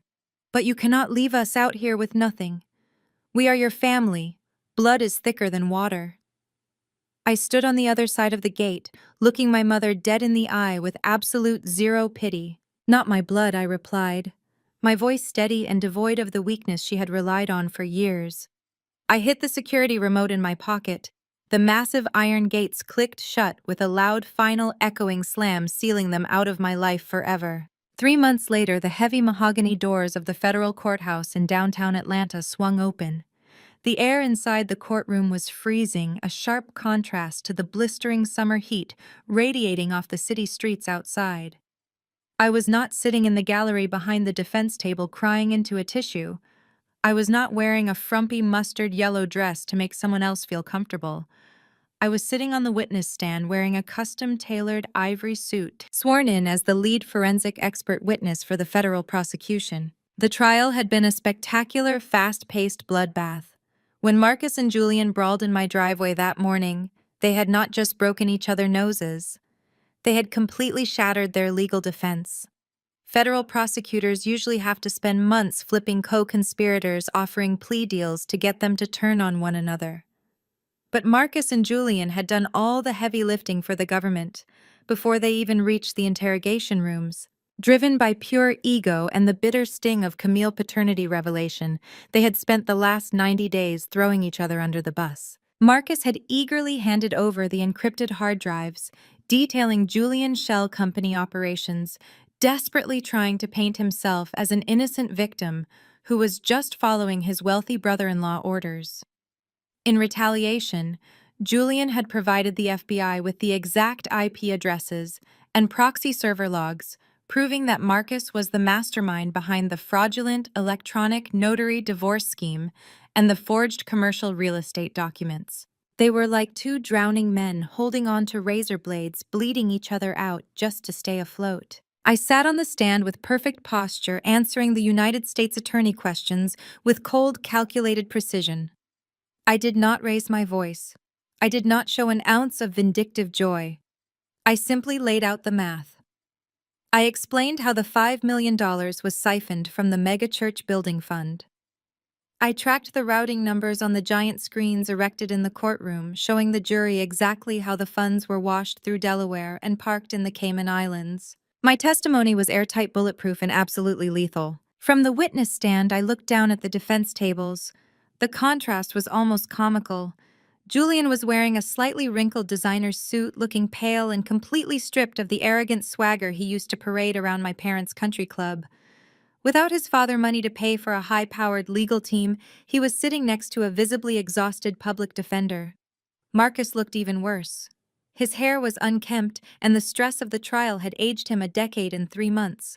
He kept shifting in his seat, his eyes darting around the room, still searching for an exit that did not exist. When the jury foreman stood up to read the verdict, the tension in the room snapped like a dry twig. Guilty on all counts. The federal judge, a stern woman with zero patience for corporate greed, did not waste any time moving to the sentencing phase. She looked down at the two men from her elevated bench, her expression filled with absolute disdain. Marcus Vance, the judge, announced, her voice echoing off the wood-paneled walls. You abused your professional license, forged federal documents, and orchestrated a malicious scheme to defraud your community and your wife. I sentence you to 5 years in federal prison for wire fraud and identity theft, to be served consecutively. Marcus' shoulders collapsed. He let out a ragged breath, his head dropping forward until his chin hit his chest. The reality of a 5-year sentence in a federal penitentiary finally crushed the last remaining delusion he held. Julian, the judge, continued, shifting her sharp gaze to my former brother-in-law. You manipulated a religious institution, laundered millions of dollars, and built a criminal enterprise on the back of a fake corporate identity. I sentence you to 7 years in federal prison for money laundering and racketeering. Julian flinched, as if he had been physically struck. He turned around, looking frantically toward the gallery, desperately searching for a friendly face, a lifeline, a savior. He found nothing. Camille was nowhere to be seen. My parents, Pastor Joseph and Patricia, were conspicuously absent, too humiliated and legally exposed to show their faces in a federal building. Before the federal marshals stepped forward to escort them away, Marcus turned his head and looked directly at me. He was standing at the defense table, his hands cuffed in front of him. His eyes were wide, begging for a sliver of sympathy, silently pleading for me to recognize the 10 years we had spent together. He wanted me to look at him with regret or anger or sadness. He wanted to know that he still mattered to me, even if it was just as a villain. I met his gaze. I did not smile. I did not frown. I simply lifted my left wrist, casually adjusting the band of my diamond-encrusted designer watch. I checked the time, completely bored, and then I looked away. He was nothing to me now, just a closed file. The federal marshals grabbed them by the arms and led them through the side doors. The heavy click of the locks echoed with beautiful finality. I stepped down from the witness stand and walked out of the courtroom, my heels echoing in the marble hallway. As I pushed open the front doors of the courthouse, the blinding afternoon sun hit my face. The plaza was swarming with reporters, camera crews, and local news anchors. But the cameras were not pointed at me. They were all gathered around a tall, older white man standing at the bottom of the courthouse steps. It was Julian Father, the real billionaire. He had flown in from Delaware not to support his son, but to publicly protect his own corporate empire. I am deeply appalled by the criminal actions of Julian, the older man announced into a cluster of microphones, his voice hard and unforgiving. He has not been affiliated with our family business for over 2 years. His actions do not reflect our corporate values, and we fully support the court decision today. Julian is on his own. He is no longer a part of this family. Julian had spent years using his father's wealth as a weapon to intimidate my family, and now that very same weapon had been used to publicly sever his head. He had zero financial backing, zero familial support, and absolutely no way to appeal his conviction. The reporters began shouting follow-up questions, completely absorbed in the dramatic disowning happening on the courthouse steps. I slipped past the chaotic media circus entirely unnoticed. I walked down the plaza, breathing in the sweet, humid Atlanta air. A sleek, midnight black Maybach was idling at the curb, its tinted windows gleaming in the sunlight. A private driver stepped out, opening the rear door for me with a respectful nod. I slid into the luxurious leather back seat, adjusting my ivory suit jacket. I did not look back at the courthouse. I did not look back at the reporters. I simply settled into the plush seat, completely unbothered, as the driver pulled away from the curb, carrying me toward a future I now owned completely. My driver navigated the Maybach through Atlanta, leaving the courthouse far behind. The financial empire my parents built on their congregation was officially reduced to ash. Joseph and Patricia were no longer the untouchable royalty of the megachurch circuit. 30 days after I handed them foreclosure notices, my security contractors arrived at the parsonage gates. The eviction was swift, brutal, and entirely legal. I sat in the back of my car reviewing property reports from Attorney Sterling. The massive stone mansion where I endured decades of emotional abuse was completely emptied out. Moving trucks hauled away designer furniture to be auctioned off to cover remaining church debts. The very next morning, the bulldozers arrived. I watched via a live video feed from my office as heavy machinery tore through the grand columns of the parsonage, reducing the monument of their vanity to a pile of rubble. With the church doors padlocked and the financial scandal dominating local news, the 10,000-member congregation scattered instantly. The faithful followers realized their tithes had been funding Julian's sports cars and Camille's diamonds. Joseph and Patricia were completely disgraced. Stripped of their titles and income, they were forced to move into a tiny two-bedroom apartment in a run-down, forgotten suburb on the outskirts of the city. The peeling paint and rattling window air conditioning units were a far cry from the marble floors they were accustomed to. But my mother, true to her narcissistic nature, refused to accept defeat quietly. Patricia still believed she could manipulate public perception and turn the city against the vindictive daughter who had supposedly ruined their innocent lives. A week after their eviction, Patricia marched down to a payphone outside a laundromat near her dismal apartment because her premium cell phone plan had been disconnected. She called the tip line of Atlanta's largest news network. She demanded to speak directly to the lead anchor, launching into a tearful monologue about how her cruel daughter had orchestrated a hostile takeover, stolen the church, and thrown her elderly parents onto the street out of pure spite. She expected camera crews to rush to her run-down apartment to film her crying on a stained couch. Instead, the news anchor simply laughed. The sharp, dismissive sound cut through the phone line. Mrs. Vance, the anchor, said, her voice dripping with professional boredom, "We are not running your story. Your daughter's legal team sent a comprehensive press packet to every major news outlet in the state 48 hours ago. We have the digital access logs showing Julian wiring the church funds. We have the e-notary timestamps proving Marcus forged his divorce documents. Most importantly, we have the signed power of attorney forms proving you willingly handed the congregation's money over to a con artist. You are not a victim. You are a co-conspirator. Do not call this station again." The anchor hung up, leaving my mother standing alone on a cracked sidewalk. The paper trail I meticulously secured was an absolute fortress. I completely annihilated their ability to ever spin the narrative again. I was no longer the family scapegoat. I was the architect of their absolute ruin. My driver merged onto the highway, taking a detour through a less developed part of the city due to a collision. The Maybach glided down a street lined with fading strip malls and discount grocery stores. It was the exact neglected suburb where my parents had been forced to relocate. I gazed out the tinted passenger window. The car slowed to a halt at a red light directly in front of a brightly lit discount dollar store. The large glass windows offered a clear view of the checkout lanes. Standing behind register number 3 was my younger sister Camille. The former golden child of the Vance family, the woman who used to flaunt designer maternity gowns and brag about her husband's generational wealth, was unrecognizable. She wore a cheap, ill-fitting polyester uniform vest over a faded maternity shirt. Her heavily pregnant belly bumped awkwardly against the checkout scanner as she dragged items across the laser. She looked drained and broken. Without Julian's fake credit cards and Marcus's embezzled cash, Camille had been violently shoved off her pedestal. She worked a minimum-wage retail job, standing for 8 hours a day trying to scrape together loose change to afford diapers for a baby whose father was sitting in a federal penitentiary. The customer in front of her handed over a crumpled handful of dollar bills.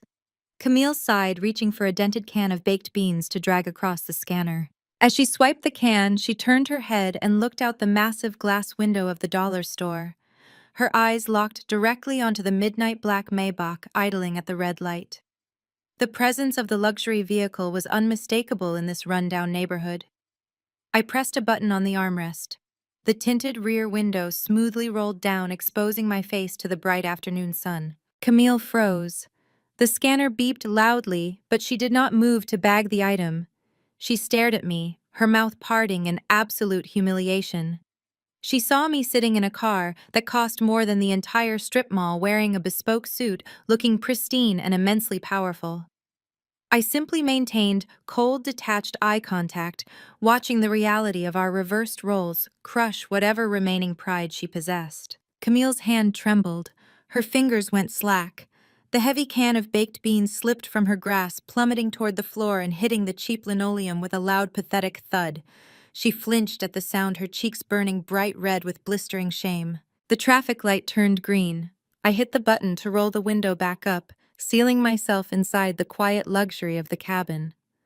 The Maybach accelerated smoothly down the street, leaving my sister standing frozen behind a cash register, staring at the dust I left behind. I left the discount dollar store in my rearview mirror and headed straight for the heart of the city. The ride back to downtown Atlanta gave me time to clear my head and focus on the future I was building. I directed my driver to pull into the secure underground garage of the towering glass skyscraper that now housed the headquarters of EV Holdings. I rode the private elevator up to the top floor, stepping out into a sleek, ultra-modern penthouse office that overlooked the sprawling Atlanta skyline. The space was a breathtaking testament to absolute financial independence.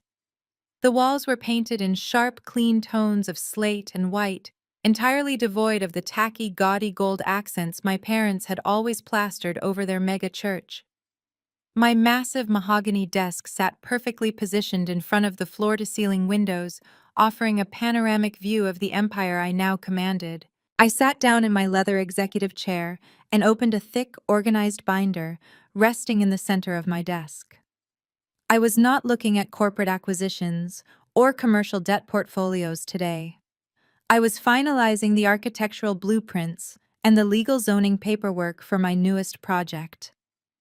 I was officially transforming my father's foreclosed megachurch property into a massive community center and financial literacy hub. The cavernous sanctuary where Marcus and Julian were arrested was going to be gutted and rebuilt into safe transitional housing for women escaping domestic and economic abuse. The opulent pastoral suites, where my father had tried to force me to sign away my freedom, were being converted into classrooms, where financial experts would teach vulnerable women how to read bank statements, secure independent credit, and protect themselves from predatory men. My parents had used that property to drain the working class dry. I was going to use it to teach women exactly how to fight back. I was turning the ultimate symbol of my family's narcissistic greed into a fortress of female empowerment. I cross-referenced the construction budget with my foundation's allocated funds, ensuring every single dollar was accounted for and transparently reported. There would be no hidden ledgers in my organization. The heavy glass doors to my office swung open. Attorney Sterling walked in, carrying a polished leather briefcase. He looked around the immaculate penthouse suite, a rare smile breaking through his usually stoic professional demeanor. He walked over to my desk and unclasped his briefcase. "Good afternoon, Naomi," Sterling said, his voice echoing slightly in the spacious room. "I have excellent news. The City Council just expedited the approval for your rezoning requests. The municipal courts have completely cleared the title. I have the final registered deeds right here." He pulled a stack of heavily stamped legal documents from his briefcase and placed them gently on my desk. The property was officially mine to demolish and rebuild. The last remaining ghost of Pastor Joseph's legacy had been legally wiped from the Atlanta County records. "This is incredible work, Sterling," I replied, closing my blueprint binder and standing up from my desk. "I appreciate everything your firm has done to secure this transition. We could not have navigated the municipal red tape without you. Let us celebrate a successful acquisition." I walked over to a sleek mirrored bar cart tucked into the corner of the office. I lifted the heavy glass stopper from a crystal decanter and poured 2 generous measures of an incredibly rare aged scotch. I handed a heavy crystal glass to Sterling. We clinked our glasses together, the sharp, bright sound ringing out as a toast to absolute victory. The scotch burned pleasantly on its way down, tasting like pure, unadulterated freedom. Sterling took a slow sip, looking out the massive windows at the bustling city below. He turned back to me, his expression turning thoughtful and slightly serious. "You know, Naomi," Sterling began, measuring his words carefully. "In my 30 years of practicing estate and corporate law, I have seen a lot of bitter family disputes. I have seen siblings fight over pennies and parents disown children over bad investments. But I have never seen a corrupt family structure dismantled with such ruthless, absolute precision. You completely eradicated their power. I have to ask you honestly, now that the dust has settled and the courtroom doors are closed, do you feel any regret about destroying your family?" I looked down at the amber liquid swirling in my glass. I thought about my mother forcing me to wear that hideous yellow dress. I thought about my father demanding I empty my retirement account for a white con artist. I thought about Camille rubbing her pregnant belly, taunting my fertility while carrying my husband's child. I thought about Marcus forging my signature to leave me drowning in his commercial debt. I looked Sterling dead in the eye, my face a mask of absolute, unshakable calm. "I didn't destroy them, Sterling," I replied smoothly. "I just handed them the match and the gasoline. They chose to light the fire. They built their entire lives on a foundation of theft, manipulation, and arrogant pride. The math simply caught up to them. I do not regret surviving." Sterling nodded slowly, raising his glass to me in a silent gesture of profound respect.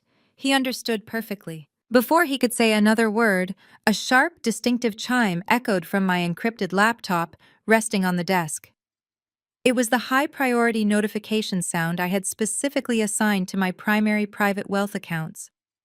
I set my glass of scotch down on the coaster and walked back over to my desk. I woke the computer screen and logged into the highly secure banking portal. A new authenticated message from the federal bankruptcy court was sitting in my secure inbox. I clicked open the message. The federal courts had officially concluded the total liquidation of Marcus's commercial real estate brokerage. Because I had shrewdly purchased his toxic commercial loans through EV Holdings before the federal indictments dropped, I was legally recognized as his primary secured creditor. The bankruptcy courts had seized every single asset attached to his name. They auctioned off his office furniture, his computer servers, his company vehicles, and drained the last remaining legitimate capital from his business accounts. The court order explicitly mandated that the liquidated funds be transferred directly to me as financial restitution for the fraudulent divorce and the identity theft damages. I stared at the incoming deposit amount flashing in bright green numbers across my screen. I did the mental arithmetic in a fraction of a second. When I combined the court-ordered restitution from Marcus's ruined business with the recovered, seized funds from Julian's dismantled shell company, the total sum was staggering. The money they had desperately tried to steal had ironically been forcefully routed straight into my personal accounts. I looked at the total net worth displayed at the top of my banking dashboard. My wealth had not just stabilized, it had grown exponentially. With the influx of their liquidated assets, I was officially richer today than the exact moment I received the initial $85 million inheritance from Great-Aunt Beatrice. Their greed had literally made me wealthier. I smiled, feeling the absolute perfection of the numbers aligning on my screen. I closed the encrypted laptop, letting the soft click resonate through the quiet luxury of my penthouse office. I stood up from my mahogany desk and smoothed the lapels of my bespoke ivory suit. I walked toward the heavy glass doors leading out to my private wrap-around terrace. I pushed them open and stepped out into the warm, humid Atlanta evening. The city stretched out beneath me, an endless ocean of glittering lights and rushing headlights painting the highways in ribbons of gold and crimson.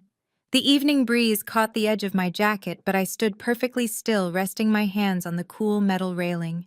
From this altitude, the world looked incredibly small, and the people who had tried to destroy me looked even smaller. I looked down at the sprawling metropolis and allowed myself a moment of absolute, undisturbed peace.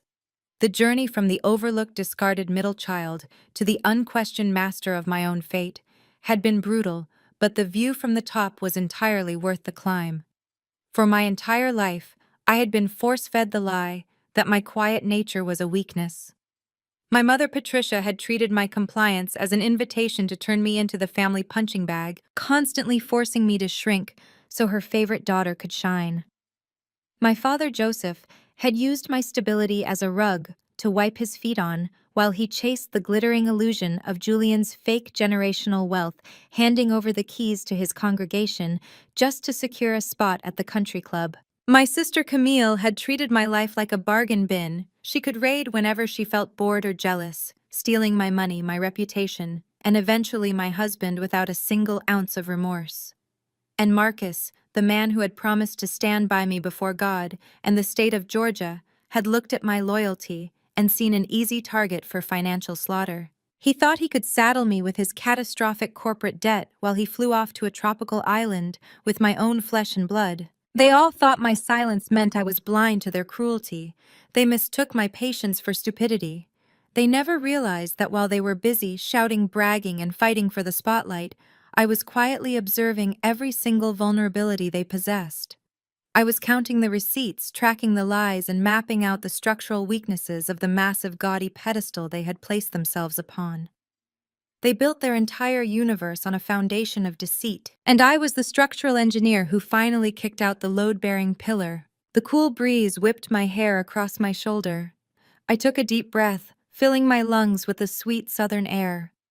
I did not feel a single ounce of guilt for what I had done to them.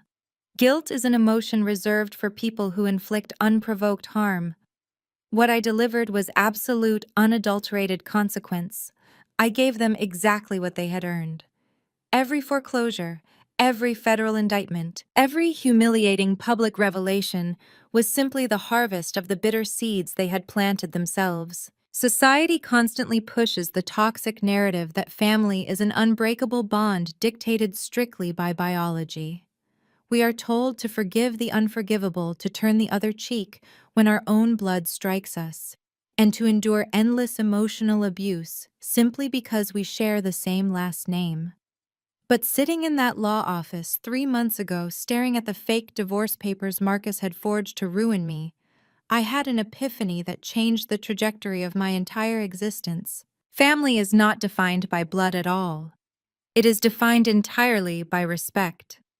It is defined by the people who protect you when you are vulnerable, not the people who push you into the line of fire to save themselves. When the people who are supposed to love you most decide to dig a hole and try to bury you alive, you do not sit in the dirt and cry. You do not ask them why they are holding the shovels. You buy the entire graveyard, and you become the one who decides who gets evicted. A sharp vibration in the pocket of my blazer broke through my thoughts. I pulled out my phone and glanced at the glowing screen. It was an incoming call from a blocked caller ID. The automated text transcription service kicked in immediately, translating a voicemail being left in real time from a secure federal correctional facility. I read the words flashing across my screen. It was Marcus. Naomi, his transcribed voice pleaded the desperation practically dripping from the digital text. Naomi, please pick up the phone. I know you hate me. I know I messed up.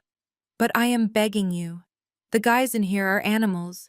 Julian will not even look at me in the yard, and my parents will not accept my collect calls. I have absolutely nothing left.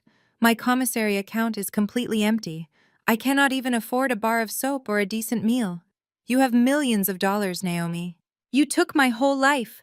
Just put $500 on my books. Please, baby, I am begging you. Do not leave me in here to rot like this. I stared at the glowing screen, reading the pathetic words of a man who had tried to leave me holding the bag for a massive federal fraud scheme. A man who had slept with my sister and planned to run away to the Caribbean on stolen church funds while I faced the FBI.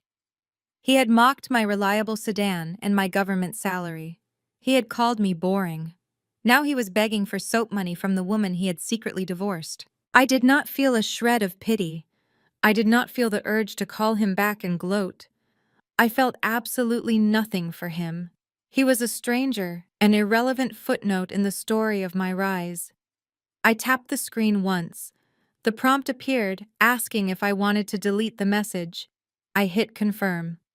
The voicemail vanished into the digital void, permanently erased from my life, exactly like the man who had left it. I slid the phone back into the pocket of my ivory suit. I looked up at the vibrant orange and purple hues of the Atlanta sunset painting the horizon. The city was mine. The future was mine. I turned my back on the setting sun, a genuine smile spreading across my face, and walked confidently through the heavy glass doors. I stepped back into the sleek, quiet luxury of my empire and let the doors seal shut behind me.